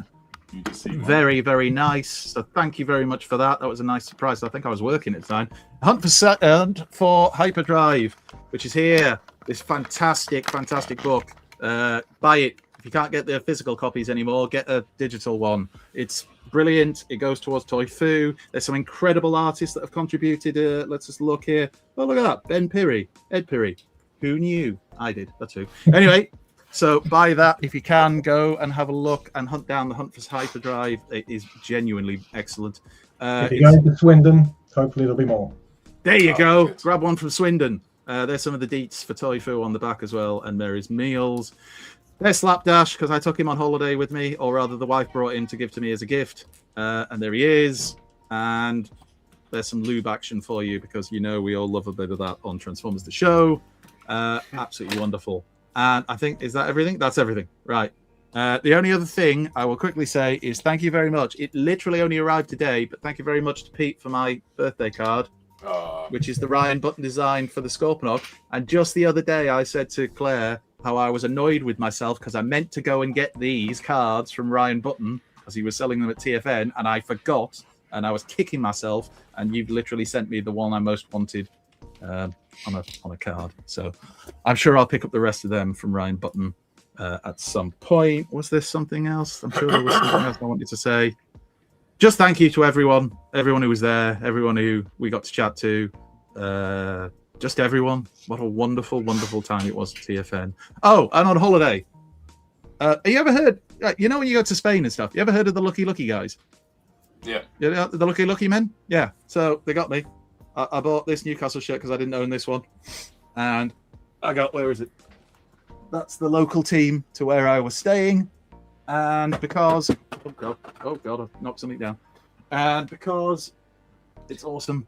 Zinedine Zidane, France 98 World Cup final shirt. I mean, it's not really, is it? But you know what I mean? It's a retro version. So yeah. And all of them for less money than it would have cost me to buy one shirt over here in the UK. Anyway, so yeah, very, very nice. Stand too close to a light bulb, though, it will go up, won't it? Yeah. Let's be honest. Mate, you've seen me wearing that Transformers the Show shorts and shirt combo that Moth got for me. I go up in flames no matter what's going to happen. That thing would be melting me right now if I was wearing it. Great fun on holiday, and thank you very much, guys, for holding the fort last week. You did a great job while I was away. Sorry, that was quite a long one, but Brad thinks I have a version of Too Fast, Too Furious, but every car is just Pete's big toe. What the hell does that? Yeah. All right then. So there will be physical copies of Right the Ball at future TF. Yes. Swindon and Manchester. Gladys asks, is there any chance of links to the Hyperdrive books? They are on Ko-fi, I think it is. And if you just put in Thunderclash, put in Thunderclash the Hunt for Hyperdrive, you'll find it. I'm sure it'll come up. But we'll try and find the links, and Paul's very good at popping links into the live chat, so I'll put the pressure on him. That is a skill I do not possess. Oh, right, okay. I'll go look for it then. Anyway, sorry, that was me. Thank you. Right, are we about to do Social Corner, or should we do Foreplay? We'll do Foreplay, then we'll do Social Corner. So, Foreplay tonight is our favourite gimmick. Lynn, these are sex people. What do you mean? They're sex swappers. Lynn, this is DEFCON 1. Look. Don't make the same noise as them. Don't think you want to join in. I think as a kid, or a teenager, used to get a little less. When I got into Micromasters, I was like, oh, Micromasters are so cool and stuff. I didn't really like the gimmicks of the Headmasters or the Target Masters and stuff like that. And when I got back into Transformers Combiner Wars, and especially Titans Returns, I really enjoyed some of the gimmicks. But we want to hear from you. What are your favourite gimmicks in the Transformers world? And that is our Foreplay, our top 5 gimmicks in Transformers. Now, this was your idea, Andy, and it's a great idea. Would you like to go first and kick us off? I would love to.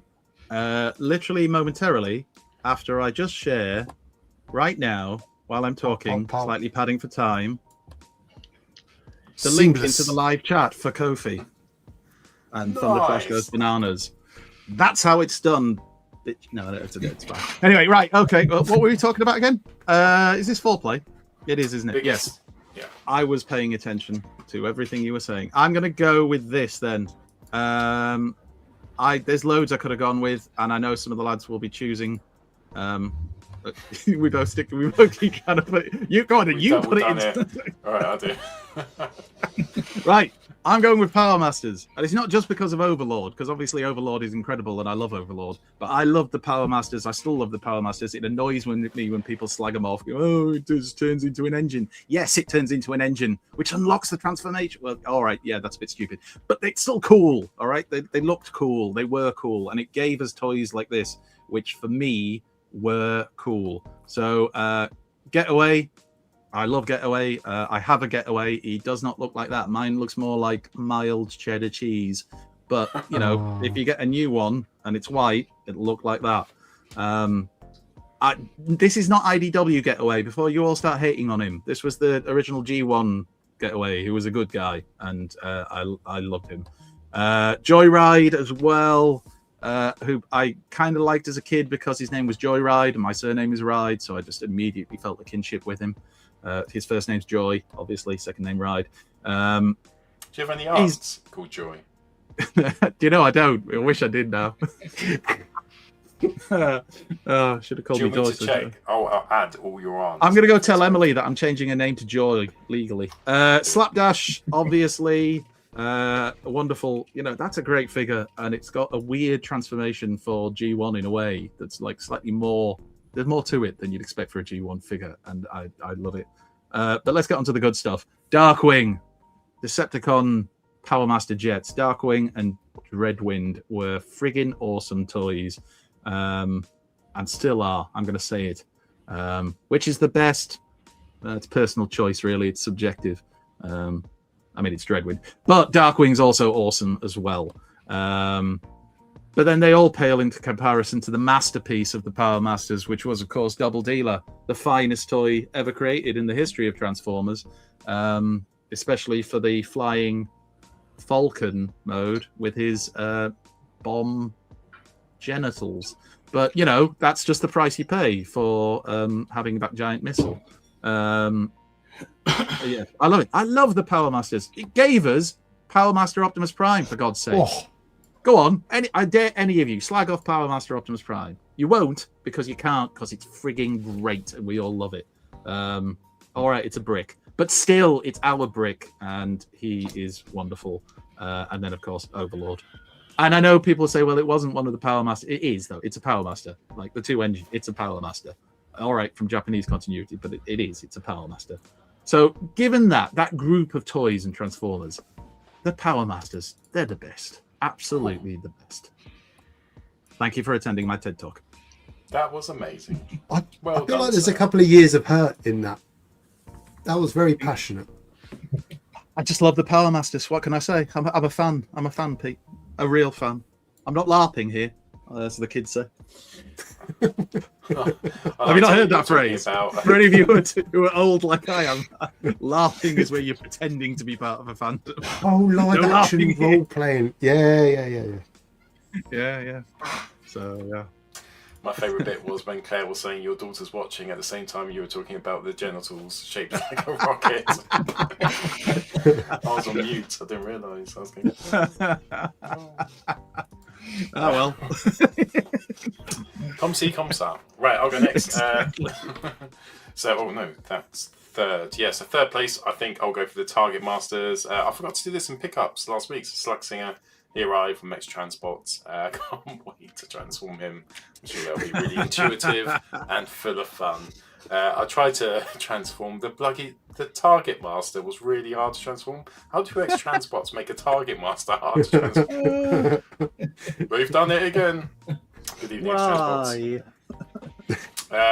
Next was Power Masters. So, just love Power Master. I loved the original Power Master Prime was my favourite toys ever, and I kind of loved it that like it restricted it. So, can you remember the legs would go backward in the original, the OG, and you took it out and you could move the legs forward. And I never liked it that the legs seemed like they could move independently, apart from that little bridge of the gap which went in the middle, which used to stick the top bit of the trailer in. So I remember sawing it off, being so gleefully full of joy that I could swing his legs backwards and forwards, and then you could still clip the Power Master and it would still hold those legs in. So the second was Power Master. I think it's a new gimmick. It's not from Hasbro, it's Takara. But I'd have to say it's probably, I've just picked up my first Missing Link.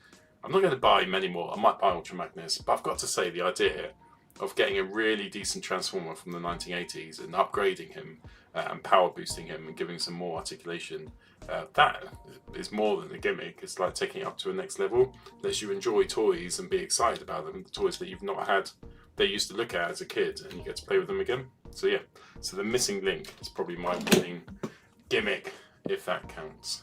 Right. That's me. I need to get that Missing Link Grimlock. Everybody I know has got one now. Everybody I know has got one. Full stop. He's lovely. He's he's over 2 times the price of New Age Grimlock. He's definitely not 2 times better than New Age Grimlock. He is good, but I don't. I'll just wait for the sales. I'm sure that'll happen, right? That'll happen, right? Nobody will buy up all the Missing Link Grimlocks, and then we'll get some reasonably priced sales going on, right? When Triptychon right? turned up at Asda, right? Just Missing Link Grimlock from Takara next to his Spuds. It'll be in Morrison's. Moggies? Whatever it's called. Yeah, find it in Moggies for 20 quid. Oh dear. Ben, it's right to go to you, sir. Sure. I didn't bring any props for this. Oh, you don't have to. It's just, you know, like, caught on the hop with that bit. I think I went nuts on Titan's Return, so I'm going to have to say that's like probably. Like, I don't think I gave too much for care about Headmasters back in the day. But for some reason, like when Titan's Return hit, I was just like consumed. So I suspect that's going to be like my number one gimmick. There we get Micromaster. Actually, I've got a Micromaster over here, actually. So yeah, these guys as well. I suspect it's because of like the late diagnosed autism, but these are like fidget spinners But for like 80s kids, you just keep him in your pocket and go, oh yeah, now he's a robot. It's great. And third, I did have something for third, but it's escaped me now. So Micromasters. Triggerbots. Oh, Triggerbots. Nice. Triggerbots. That's it. Because I am the only Backstreet fan in the world. So therefore, Triggerbots are my third choice for like the best gimmick. There's something very satisfying about just a little button and then plug and flipping out. Love it. And they were a bit later, and I had Backstreet as well. I loved him. And because I was a bit older, so like 11 or 12, I looked after my Transformers a little bit better, and he was one of the ones where he was in that age where it got me to the right age where I kept him pretty much pristine for quite a few years, and I've still got my Backstreet. It was amazing. So we like to hear stories of well-kept Backstreets. Yeah. Tidy Backstreets. Ed. I like Dogfight. Overall. I really do. That's not a great toy, but I like Dogfight. That sounded like Rick Tamper. I like Dogfight. Sorry. Confessing to a crime. Yeah. Oh dear. Who's next? It's Mr. Ed. What's your favourite? Okay. It's quite interesting. When I had this topic posed to me, it got me thinking, and I don't think that the play patterns, like the gimmicks in the actual toys, were deciders for me as to whether or not I wanted something. It was more the lore that explained what they were and why they did it, which kind of drew me in, being the comic guy. And I'm going to be a little bit contrarian with that in mind and say Beast Wars in general, because with the lore, you carry on. Don't you worry about your man. You carry on.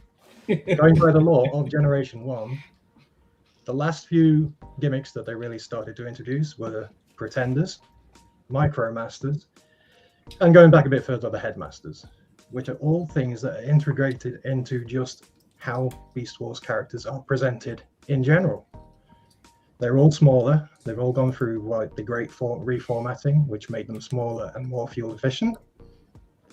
The Headmaster thing, the idea behind that was that the second brain would make their better reflexes, things like that. So the Beast Wars characters have integrated computers into their bodies, which act as second personalities that control things like power output and stuff like that. It's supposed to make them more efficient. And obviously, Pretenders, they just had the shells integrated into their entire bodies. Also, to get the back on topic, this guy, he has a one-step changer. So there's a gimmick. Ahead of his time. I don't think I've ever seen. I'll have seen that toy probably on the Toy Food table, but I've never actually seen it transform or anything like that. Razor Beast, he was my first figure from the Beast Wars line. Is that the one that Triple Takeover talk about as Man in Pig? Yes, they do. But there you go. Also Man in Pig. There you go. But yeah, he was my first Beast Wars figure, so he was my gateway to that whole thing. Awesome. Awesome. Just one left, isn't it? Mr. P? Big Daddy P? APG. P. Willie. Enough. I think I'm going to be. I'm going to be. I think I'm going to be quite boring with my choice, and I'm going to go Headmasters and Target Masters. The OG. I think mainly because of the Rebirth. I think I watched the Rebirth before I got. Did I watch the Rebirth before? But I think the idea of having a transforming gun and a transforming head was just a little bit extra. I don't think I really understood why you needed human help, like Nebulan help, etc. You know, yes, the added reflexes, yes, the added targeting system, but these are futuristic robots. I don't feel like they need help from little meat things. And it was quite. It's only when you start to get a little bit older and you read the comics, you know, it's a different headmaster target master story to the Rebirth and stuff. But it was still, I think, one of my favourite gimmicks. And I love I've mentioned this before in the show, I love the 87 line. I think they're such fun toys and really encapsulate what a toy should be for a young kid. And I think it's probably got a special place in my heart. I love the Micro Machines. I'm a little bit indifferent towards the Pretenders and stuff like that. And had I known Missing Link was an option, I'd have picked Missing Link. However, as I didn't, we went Headmasters and Target Masters. But I think we've had some wins and we've had some fails with gimmicks, haven't we? You know, fossilizers. Oh, I'd never got that. Yeah. Nah. Yeah. What about Action Masters? Does anybody actually like Action Masters? Yeah. Do you know what I do? I would love it.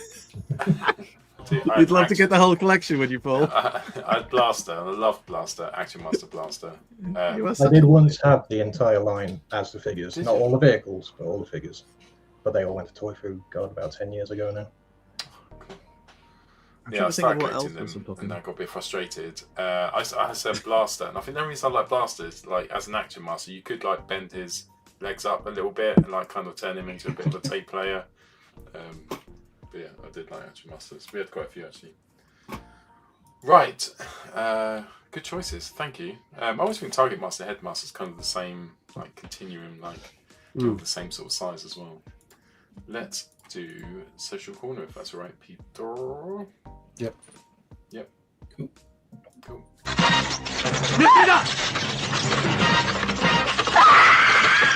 平気だよ、窓が閉まってるから。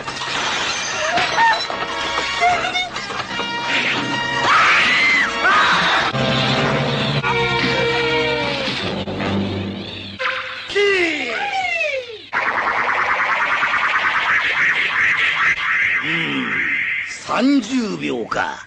まだまだ弱い。Cool. Just wish I knew what UI means. We all do. One day we're going to find out, and it could be something so offensive. Let's hope not.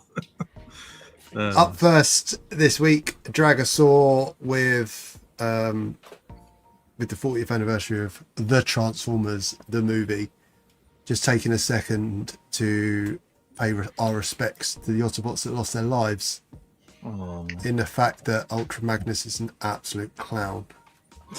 God, don't start that debate. I'm just saying, all right? Hang on. The four at the top, they were gone before it ever got anywhere near Ultra Magnus. Wind your nades. I think you'll find. Bottom, Wheeljack probably blew himself and Windcharger up. We all know that. And we digress. We digress because Dragosaur has done some exceptional artwork, and if they were alive, all 6 of them would be proud. Nice. Jukes 005 with a G1 Starscream and an Armada Starscream. Really nice. Fluffy Fox 165. I love your username. With a Soundwave and Starscream and Megatron. I hope the do not repost means that you'd mean don't share on the show. Apologies if it does, but it was too good to. It was too good to bypass. Yeah, is that a Twitter thing? Yeah. I thought most people ask for reposts because then you get more attention. We've seen this lovely one before. We have. But is there more? Yes. Ta-da! Actual live action. Yeah. Hang on, did I share that? Yes, you did. Whoops, I should have remembered that. Yeah, they actually created it in real life. It's not Ta-da! my stuff. I wish I had. Ta-da! And also Onslaught. Very cool. Very cool. Well done. Very, bored, don't they? very, very clever. Oh, hate being Yeah. fed. Get some Like they're on shade. time out. You'll sit there and you'll think about what you've done. Key with IDW Moon Racer. Oh, I love that. So every one's a different like art Yeah. style, isn't it? Are you sure about that? Yeah. Just checking, and then found it on the right hand side, so was safe and confident. Very cool. It wouldn't be Social Corner without some kind of animated artwork. And Kirby Cedillo with Retcar, who is one of my top 3 favourite animated toys because he's just so chunky and fun and just like he steps off the screen. And this artwork is pretty much the same. NTN Arts with the OG Decepticon Triple Changers. Triple takeover. I mean, Octane looks quality. Very toy. Yeah. Really Chesty. Very Who's this? chesty. Giving Shockwave a run for his money. Oh, wow. Cool. With the Eclipse that I didn't see. Nah, me neither. It didn't really enter Berkshire. I was going to say, it didn't make it to Brandon. Yeah. Sorry. We were too distracted with the fire and everything. Obviously, Unicron in front of the sun, but very clever, very clever photo. Now, I put who because I saved the photo, but I didn't remember to take a note of the artist. So if this is your artwork, please let us know. Because this was me. You did this, was it? This was you. Oh, This here we was- go again. Yeah. It was like Skycracker. Oh. It was an exceptional piece of artwork, and I apologise profusely for not making a note of the artist. However, if it was you, let us know. We'll please, find out, and then 'cause we'll stick it. I'll stick in the YouTube link, so you will see it down there when we find it. I don't know how you're going to find it. I looked for ages, and I downloaded it. I don't know where. I don't know when I downloaded it. But yeah, that's Social Corner this week.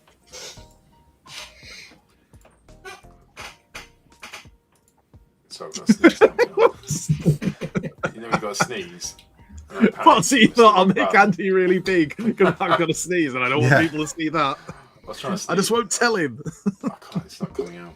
Do you want to do the quiz? Yeah, why not, eh? All right. Have we got an intro The hell is this boy? that doesn't copyright strike us? Yes, I do. Or offend. Or offend. Are you sure? Yeah. What the hell is this boy doing in here? Get him out. Yes, sir.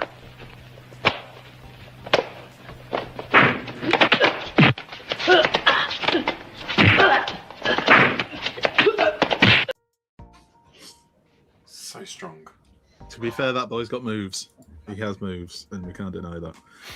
Right, this is our Transformers the Show quiz. Oh, my word. If you sign up for our Patreon, you'll get to do the Transformers the Show Kahoot quiz that we do, where you can actually play along on your phone at home. But this is just our standard one, where I don't have to spend 4 hours knocking together a quiz. So, I'm joking, it's 3 hours. Right, so it is. Thank you, Ed. The front shirt is a beauty. Right, so the way this works, boys, you might have seen this before. On your right of your screens, you should see something that says private chat. If you click on that, that's where you're going to put your answers. You can feel free to go into that now and just, yeah, there you go. You've got the idea. Just letting me know you're in there. Well done. And we all wait for Paul to write something highly offensive. Now, Yeah. yeah, Paul. So the way this quiz works, if you've never watched the show before, is we have 5 questions or multiple choice answers. Our panel of esteemed guests and hosts will try to answer those questions correctly. At the end of those 5 questions, we'll either have an outright winner or we will have a tie. In the event of a tie, we go to our tiebreaker question. But because we found it to be really fun, we use the tiebreaker question anyway, and we basically use it as a next goal wins situation. So you could have got no points through the entire quiz, but if you get the tiebreaker quiz question right at the end, you, strictly speaking, win, although we all know morally you don't. If you could do me the favor of making sure you can't see the live chat, just because even though there is a delay, we don't want to see anybody utilizing the live chat's knowledge to help them, especially as they often get it wrong. Just joking, live chat. And play along at home. Put your answers in the live chat and let's see how you do. Tell us at the end how many you got right. Would you have beaten our panel of esteemed guests? I think we all probably know the answer is yes. But let's find out. This is the moment we find out whether the Pirries can take down Paul and Pete. Right, the questions can be from anything in Transformers history, or questions are sourced from the TF Wiki. If any of the answers you disagree with, please feel free to email TFWiki at TFWiki, I don't know what their email address.com, and take it up with them. Right, are we all happy? Are we all ready to go? I will just break up your answers as I will do between each question, just so I know which answer is for which question. In these rounds, there is no particular reward for being the fastest. But when we do the tiebreaker question, just remember you need to be fast for that one, just in case somebody puts the same answer as you and it turns out to be the right answer. Okay, boys, do we all understand the rules? I guess. Yeah. Right, let's do this. Pressure. Yeah, feel it. Bum. Right, question number 1. In the G1 annual story, The Return of the Transformers... sorry, let me try that again. The G1 annual story, The Return of the Transformers, was featured in which year's annual? So it was a G1 annual story called The Return of the Transformers. Was it in 1984's album, which would be answer A? Was it B, 1985's album, or C, 1986's album? So the G1 annual story, The Return of Transformers, was featured in which year's annual? A, 1984, B, 1985, or C, 1986? Ooh. Now, viewers at home, we have a spread of answers here, and we like a spread of answers. So let's have a look here. Paul, you went for 1984. Pete and Ben both went for C, which was 1986. And Ed, you went for 85. The correct answer, of course, as we all know, even though we've all put different answers, was, bless you, was came out C, 1986. So, Pete and Ben, you go 1 point to 0 up. Joint leaders. Let's move on to the next question. Well done if you got it right. The answers, including quite the few in the chat, only one person put A. And that was me. And if What, you mean the answer you, Paul? Is that not the real point? There must have been an annual in 84, was there? Maybe there wasn't. I can't remember. Oh, someone's put A now. Jazz, thanks, Jazz. Oh, well done, Jazz. Right, question number 2. In the G1 cartoon episode Autobop, what was the name of the popular dance club in New York City which featured just 2 pieces of music that they just played the same 2 pieces of music over and over again? Was it A, Boogietron, B, Dancitron, or C, The Club? A, Boogietron, B, Dancitron, or C, The Club? You can find me in the club. Anyway. You done the accent. Oh, Johnny, you can be wicked. Why you can find me in the club? Here we go. D, you went for B, as did Ed and Ben. Paul, you were the outlier who went for C, which was The Club. The correct answer was, of course, B, Dancitron. That's one of my least favorite episodes just because of the bloody music playing over and over and over again. Oh, it drives me bonkers.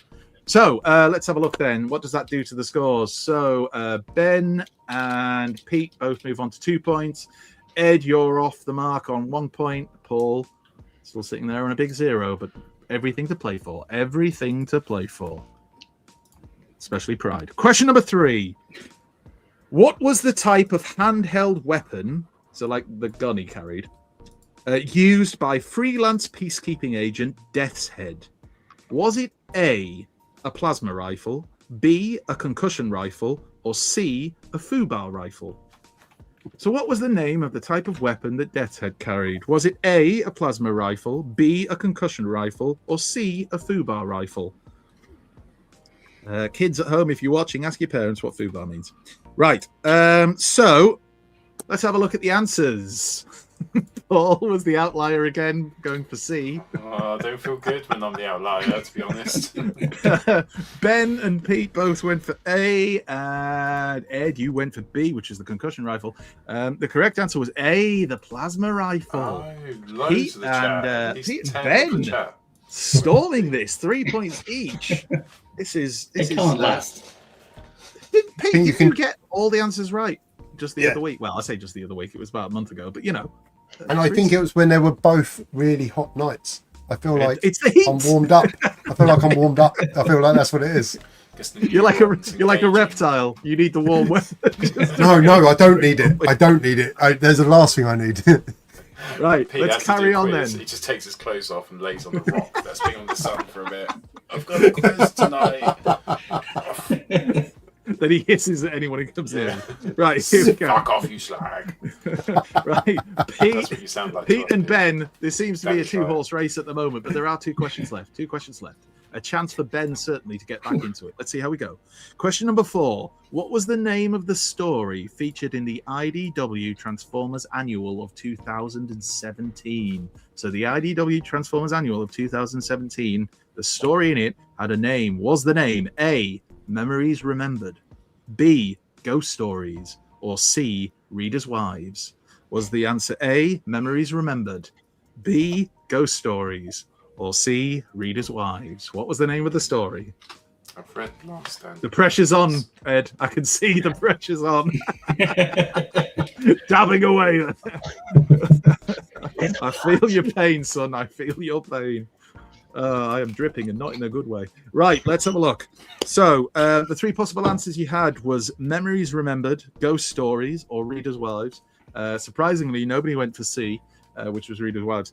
So it's between Memories Remembered and Ghost Stories. Pete and just you, Pete, went for Memories Remembered. The rest of you all went for Ghost Stories, and you were right to go for Ghost Stories. That is the correct answer. So, Paul, you're off the mark. 1 point. Yes. Come on.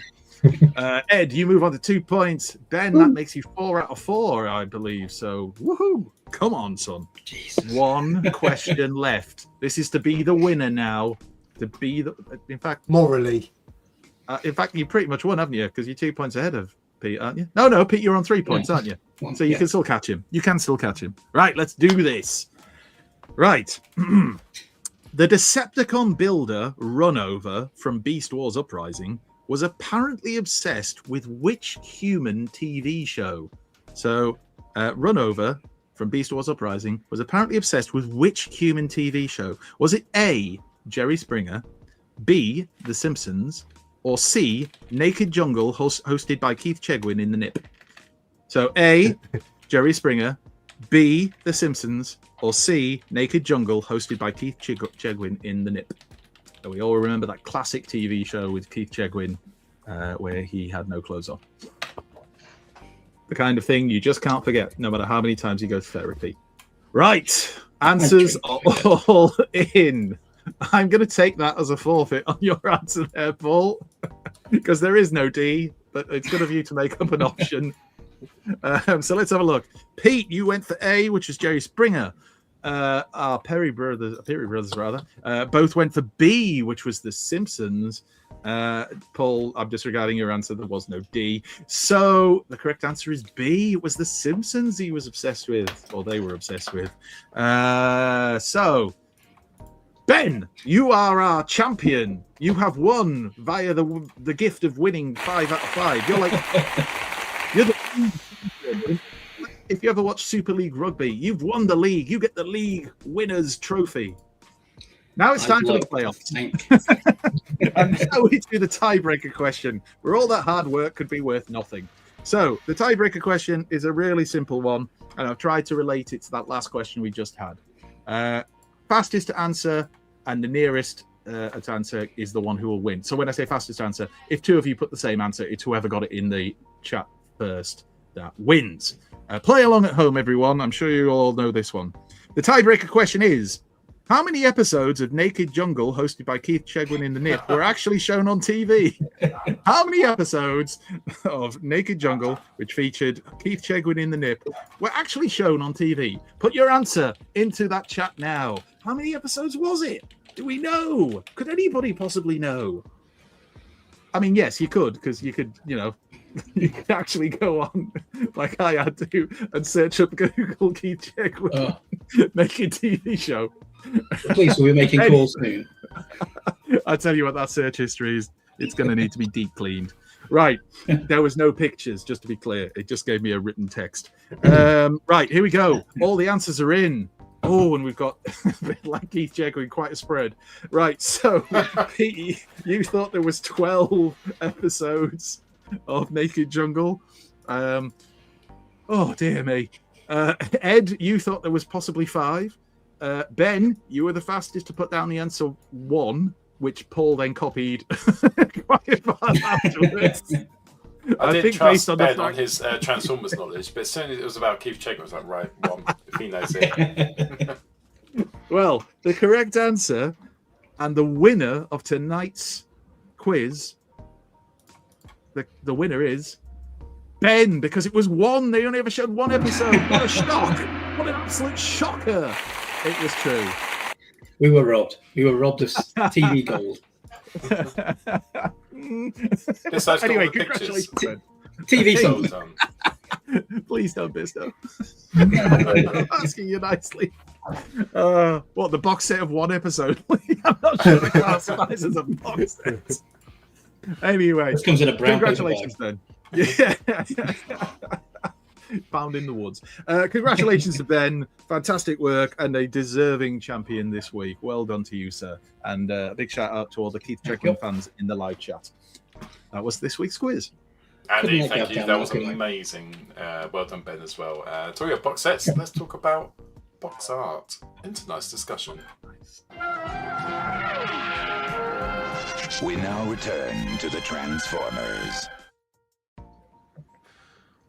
Just before we kick off the box discussion with your beautiful pictures, Andy, talking about people who make beautiful pictures and beautiful artwork and beautiful things, Ed and Ben, how have you been recently? How are things going and what have you been up to? Really love to know how things are going for you two both. Pretty quiet, to be honest, at the minute. The next Thunderclash is on the way. Nice. Nice. How long did it take you to prep for a Thunderclash? Oh, they're already talking about like the year after, before they finish the current years. So yeah, it takes us a lot longer than there are months in the year. Yeah. Do you find there's like more and more you get into it, it starts getting a little bit more ambitious and stuff, and every year they're like, right, we have to beat last year, so let's start even earlier? Or are you quite strict and disciplined? Discipline? I feel like we attempt discipline. Yeah. We're aware of the word discipline, but it's not really, like a couple of weeks in, it kind of goes out the window. And we just kind of like, we try our best, but sometimes life gets in the way.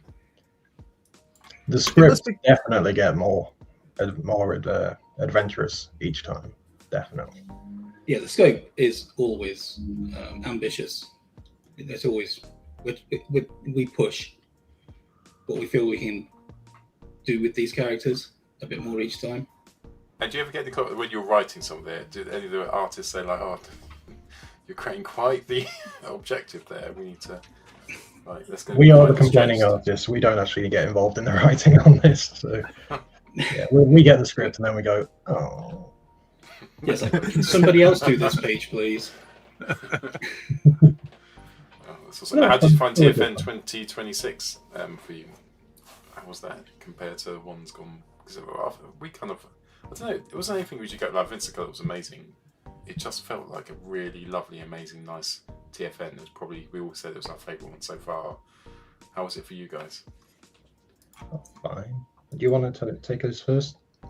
Yeah, sure. It was a really good show. I mean, I was woefully unprepared for it because I'm in the middle of doing a master's. So all of a sudden it was like, oh, TFN's like tomorrow. But it was still a really good show, and I still, enjoyed meeting and talking to everybody. It was like the best show I've done in terms of like success, I guess. So yeah, I was pleasantly surprised by the business side of it, and like just had a grand time with the rest of it as well. I spoke to a couple of artists, and they were like quite happy with like it seems to have grown. It's such a cool thing now, isn't it? That there's that appetite there.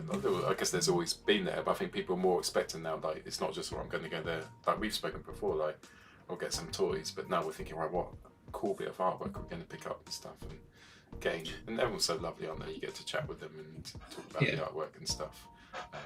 Go on, Andy. Sorry, you were going to say something. So I was just going to say, do you find? I was talking to a few people on Sunday, traders, and quite a few of them were saying that it tends to now be that the Saturday is kind of the mad rush for the toys, and that's where people are trying to grab what they're after. But then the Sunday is much more about the artwork and meeting the artists and the writers and getting stuff from the forge and things like that. Would you say that you've noticed that when you're kind of there doing what you're doing?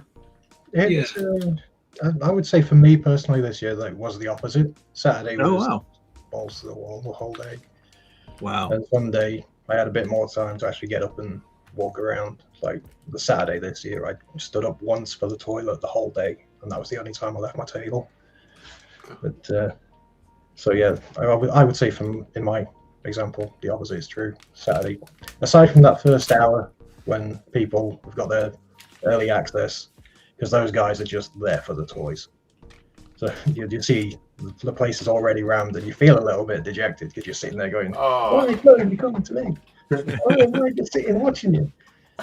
But when the main access happens, general access, it's crazy. So I know we wanted to try and catch you guys to talk to you about coming on, and thankfully we've been able to get you on quite soon. But it was like the Sunday when it felt like I'd barely seen you up to that point where we kind of passed like ships in the night. When we were in a rush, our lap around the hall, you were obviously doing what you were doing as well, and it was just that chance to grab each other and just say, "It's you, right?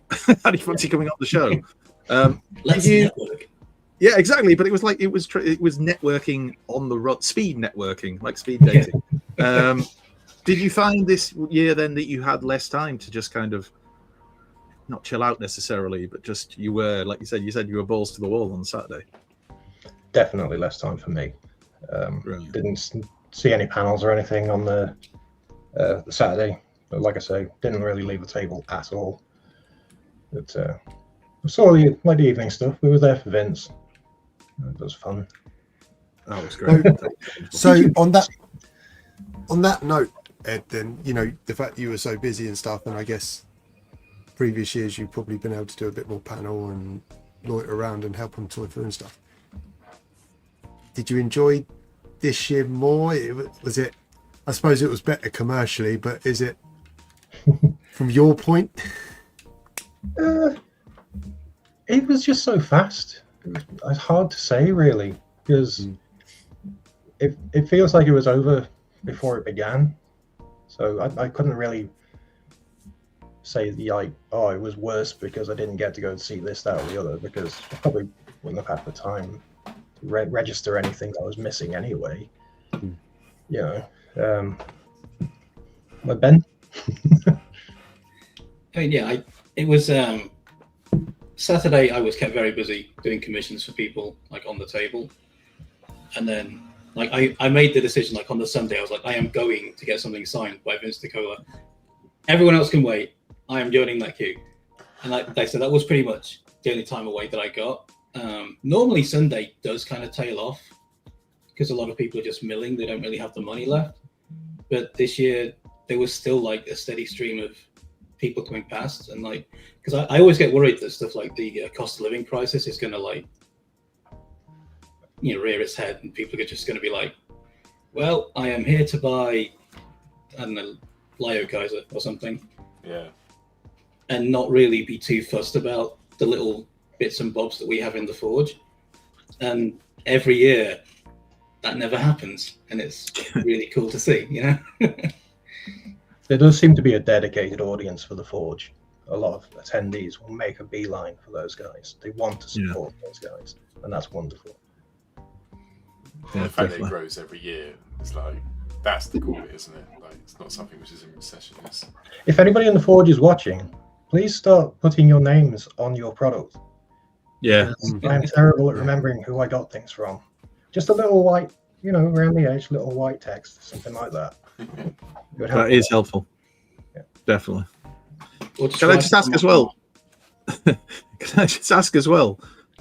Like, it's not often. I'm trying to think of any. I can't think of anyone else where you've got two brothers who are both obviously doing kind of, you know, in the same fandom, doing the same kind of things like that. How did that all come about? Have you both always been into art? You both did these kind of things together, or was it just pure coincidence that you ended up in this situation? We've both always been drawers our whole lives. We've always been illustrators. Well, illustrators. We were drawing as children. We both always kind of drew Transformers. We weren't exclusive to that. He'd draw things that I wasn't drawing. I draw things he wasn't drawing. But I don't know. I think we were adults before we ever really did anything together. Yeah. I think that's fair. Like we've done a couple of things where it's been like, I'll lay something out and then you'll put the pencils on, then it comes back to me and ink it, and then it'll just swap over like that. We should probably do more of that because it makes my work look so much better. But hey, now. But yeah, it's just like I think it's just one of those big cosmic coincidences. We've both been creative since we were kids. It's taken us in different directions at points. Like I stopped doing comic book illustration art for a good long time. I then came back to it pretty late. Whereas Ed just sort of never gave up. Fine art, which never drew me in the way it did you. So. Yeah. And we're sort of like both here now. Again, different levels, I guess, but still in the same space, which is fun.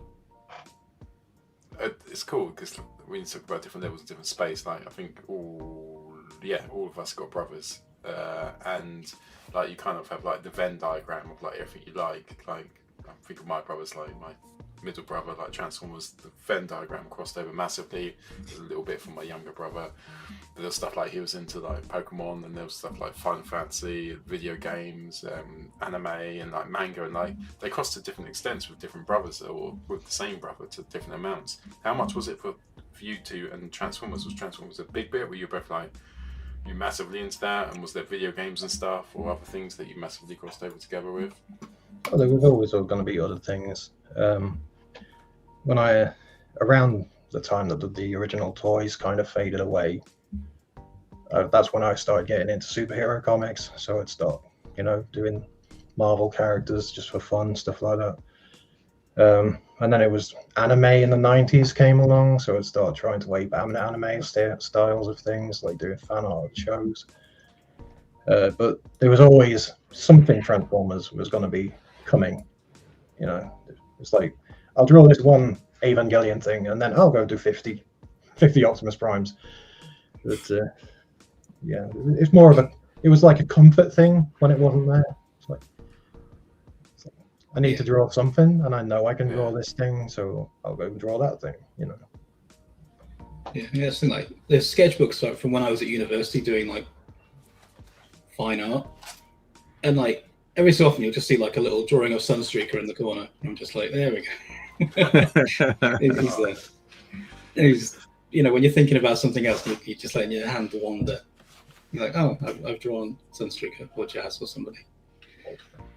So yeah, when Transformers came back with like Dreamwave and then IDW, I was like, it still had those muscles, I guess. Yeah. Seeing what guys like Don Figueroa and EJ2 were doing with them. There's a massive shot in the arm. It's like I had to try and do it, you know. Because otherwise I'd still be looking pretty much like a second-rate Jeff Senior, who was the reason I started drawing. Jeff Senior was the inspiration. I was just going to say, were there any particular Transformers artists that you kind of looked up to? Jeff Senior. There you go. Yeah. Yeah, Jeff Senior's Senior's there. there. My Ed Pirrie book that you Oh, originally sent to me, which was the art book, and you done A-Face, which is one of my favourite Transformers. And I always just looked like I always hated CJ Face, but the original A-Face I loved, and you drew him so well, and there was so much momentum. How you got you decided to do the hands being on the fist, but yeah, I've had that for a few years. Love that. Well, thank you. No, thank you. It's pride of place in my collection. There's a few other bits and bobs. So we saw you last time I saw you, Ed, was at Reading. I think you were on stage with JP, weren't you? Yes. Discussing Turtles. Are you both at Swindon? I guess that's not too far-ish for you both to go. Yeah, I think we're both guests have been announced for Swindon, so I can't really comment on that. Top secret. I will be there. I mean, obviously, like, I'll be there. I'll be there in some capacity because I work for TFN as well. But will I be there? I'll be there, but will I be there? Yeah. Will I be earning money or will I just be standing in the corner? Is the question. You'll have to come and find out. It'll be the big surprise of the weekend. Where will Ed be standing? Yeah. There he is. Place your bets. Right, cool. Guys say I don't normally keep boxes, but Siege Reconnaissance pack is lovely. That is a tough word, to be fair. This week has broken me. I've been to London, Glasgow. I was only back from Glasgow last night. Can I just check, Guzzy, when you say the Reconnaissance pack, was that the Reflector 3 pack that came in a box with all the kind of shiny out a bit? And let me know. Speaking of box art, perhaps we should talk about some. I think you got some pictures of your box, haven't you? Let's have a little look. Let's have a look at my art. No, not my art. So we were talking about box art, and it doesn't just mean the pictures of the figures, because the whole box it can have that element of art to it. And the right. So I'll just say this now. G1 was where I began. I think it's fair to say with Pete and Paul it was the same thing. And one of the massive draws of G1 toys was the box art, the design of the boxes and things like that. But in particular, the design of the figures on the front. So what I have done is to download some pictures. I also put the question out on our social media channels today, just asking, does anybody have anything they would recommend that they think was great box art? We got a few people who made some suggestions, so I've tried to include them as well. I'll try and shout them out if I can remember to. But we'll start at the beginning with a little known character by the name of Optimus Prime. You may have heard of him, possibly. OG. And I'll tell you what, rather than me just talking, because you all know who the characters are as we're going through, I'm sure, maybe talk about how the box art worked for you, because like for me, this was where the imagination was. Somebody made the point in one of our posts that the box art made it look like the toys could do things that they couldn't, particularly later in G1. Maybe not initially at the start, but later in G1, oh yeah. And this is what I mean, where the box art did so much of the heavy lifting in our imaginations, and then you get the toys and it can't necessarily do the poses we see on the box art. But what was it like for you guys, and do you have any particular favorite box art from whichever series of Transformers it is? Okay. Do you want to field it, Ben? Do you want to kick off? I mean, they're all glorious from back in the 80s. We have a toy that can do that now, by the way. Just as somebody pointed out, missing link. Just saying.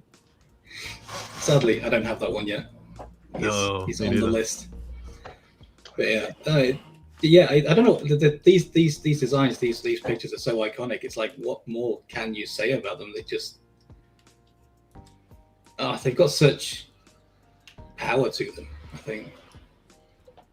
Yeah, it's even though they are built on lies.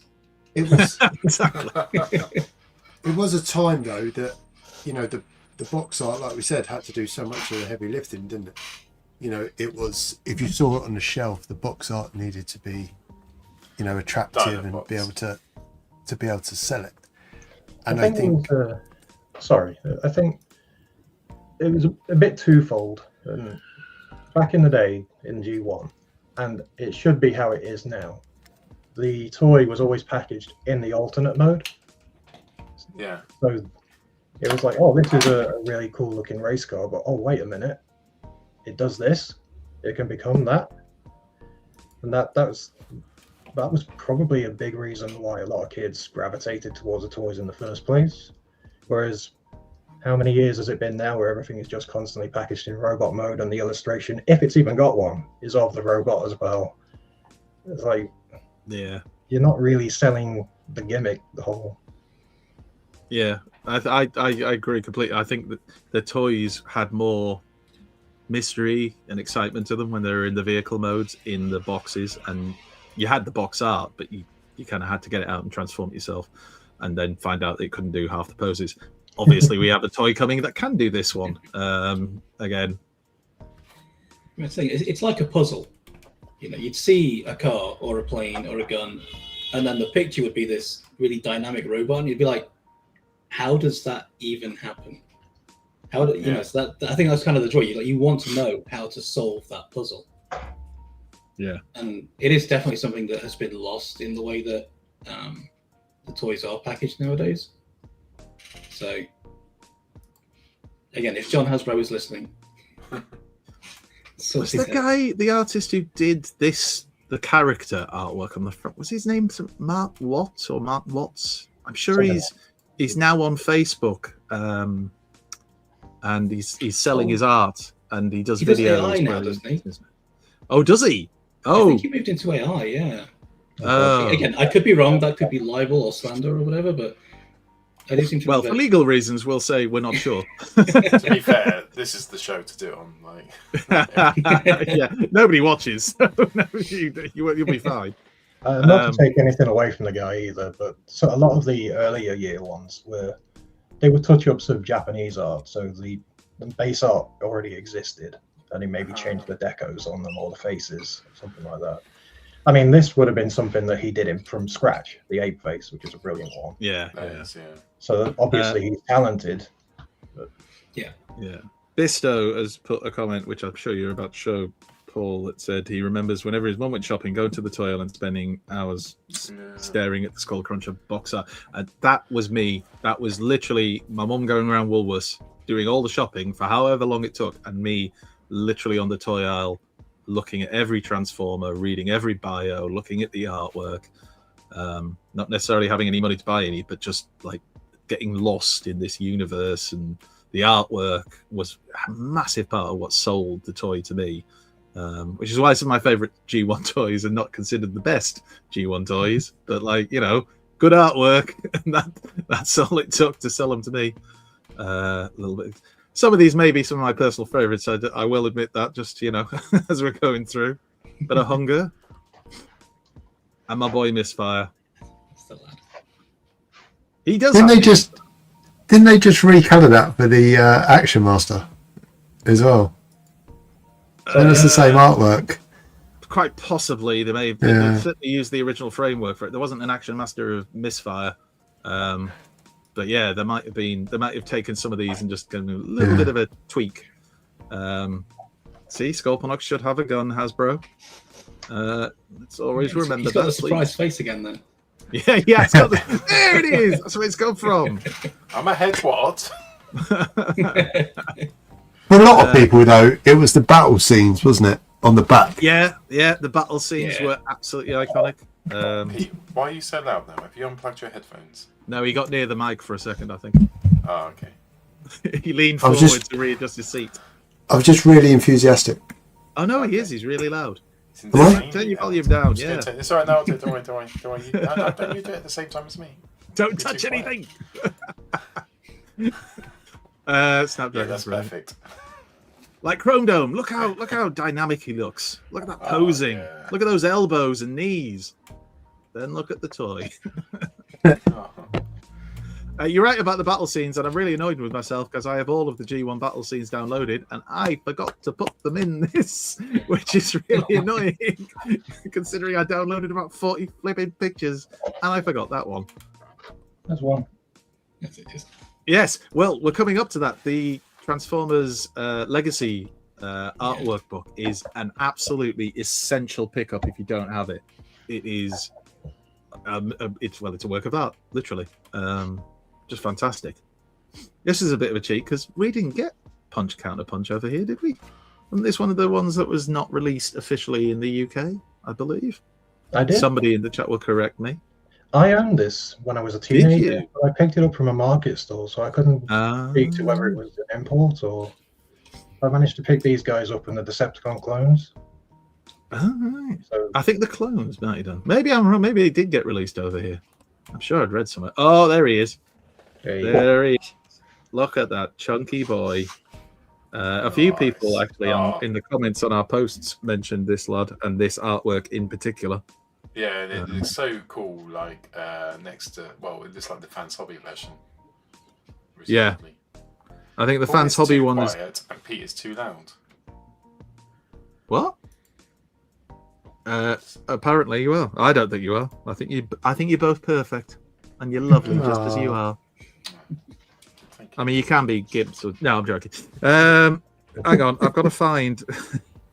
Oh, I haven't got the name for the person. There was somebody. I apologise, whoever it was, who brought up this one and the comments. But we were having a little online chat about this. He looks so meaty in this. This is kind of how I always picture how Power Master Optimus Prime should look. And then you even got into the Pretenders. The artwork made the Pretenders look great. And obviously they are great now as adults 40 years later. But at the time, not so much. Somebody didn't want to draw that shell, though. Yeah, can I just avoid the shell? I'll stick a robot in front of it. That'll do the job. And of course, the OG. Got to pop him in there. Absolute bad boy. And there might be a few of these. We're getting into late G1. I mean, you got to wonder, like, if, like, with the original artist going into the office one day and being like, "Wait, you want me to draw what?" It's a bat monster. And a wait, my moment for this. And a vehicle. And we need all three of them in the same frame. Pity the guy who had to do Longtooth. I mean, here's an example of making a toy look far better than it actually was. One of my personal favourites, Crankcase from G1. Look how dynamic he looks. And then go get yourself the toy. It was, like I said, the artwork did the heavy lifting. Bangry can't split his legs apart, you liars. He's got a chin like Ginny Hill as well. I was going to say they love a chin. Oh, they did love a chin. Loves a chin. Look how weedy his shield looks, though. Shield was actually quite a decent size compared to the toy, but anyway. A bit of the Seacons, because, you know. Yeah, they made them look so dynamic in robot mode. And we all know what the restrictions were on. And we are talking a lot about G1, but I mean, we will get into a little bit of Beast Wars later on, and a little bit more beyond. I'm just wondering, because I know we've got comments in the live chat, is there any particular eras of Transformers anybody's focusing on? Because I always thought the movie stuff was often just renders of, you know, the character. It wasn't quite as great. Look at that. There's another lie. Try getting your G1 Spinister into that pose. You can't. For starters, his feet are fused together, for God's sake. But I bought Spinister on the back of that artwork and the helicopter mode that he was packaged in. I'm not saying I was disappointed because I love him, but I'm just saying, bit of a lie. And there as well, I'd also point out, that's why I always have my double target masters with their two target masters together in that super gun mode, because of stuff like that. And other people don't, and it drives me crazy. Bit of squeeze play. Look at his chin. Yeah, chin going up, yeah. Chinny reckon. Crab monster though. Chinny Recon. Squeeze play. Great name. Chinny Recon. Octopunch. I mean, come on, look at that. Sea monster thing, and then the crab. But still, sea monster. Amazing. Yeah, I mean, the artist is definitely like, I am not drawing these monsters. You can get it. Imagine if you're the guy who's got to draw this as well. Right, so we want the big vehicle mode, we want the inner robot, but we also want its alt mode as well, and we want the inner robot with its alt mode that certainly won't crumble to dust because it's made of gold plastic, and we'd like them all on the front there. And Thunderwing. And I've said this 1,000 times, and I will say it again. At the time this toy came out, most people were not really fussed. We all looked at it and left it on the shelves. And then Simon Furman got hold of him, and now he's one of the most sought-after G1 toys, and hard to find in good condition and complete. Vans Hobby could smash that out of the park. If you've ever owned one of the Monsterbot Pretenders from Monstructor, there's Wildfly, which I bought on the basis again of that artwork. I don't think I ever even saw the monsters. I got him in Australia and on the way back, and I loved him. And I remember seeing on the flight trying to keep all the little bits because there's a few little bits to him, but such a cool bot. I love Countdown because of this artwork. So heroic. He's written up a bit like a Thunderclash, an Ace Rimmer. And of course the box art they put on for the base mode. All this stuff just sold the toys to you. As a kid, you saw this, and I think they need to go back to this kind of artwork on the boxes. And I know Overlord was Japanese, but still, I mean, you saw that on a box art. You're going to buy that. And then Beast Wars. So these were suggested by Martin Smith on Blue Sky. He suggested a couple of the characters from Beast Wars. I mean, he recommended all Beast Wars artwork as being dynamic. And he was one of a few people who mentioned that with Beast Wars artwork, every picture of the robot mode was like it was coming out and attacking you, and how dynamic that looked. So Cyber Shark.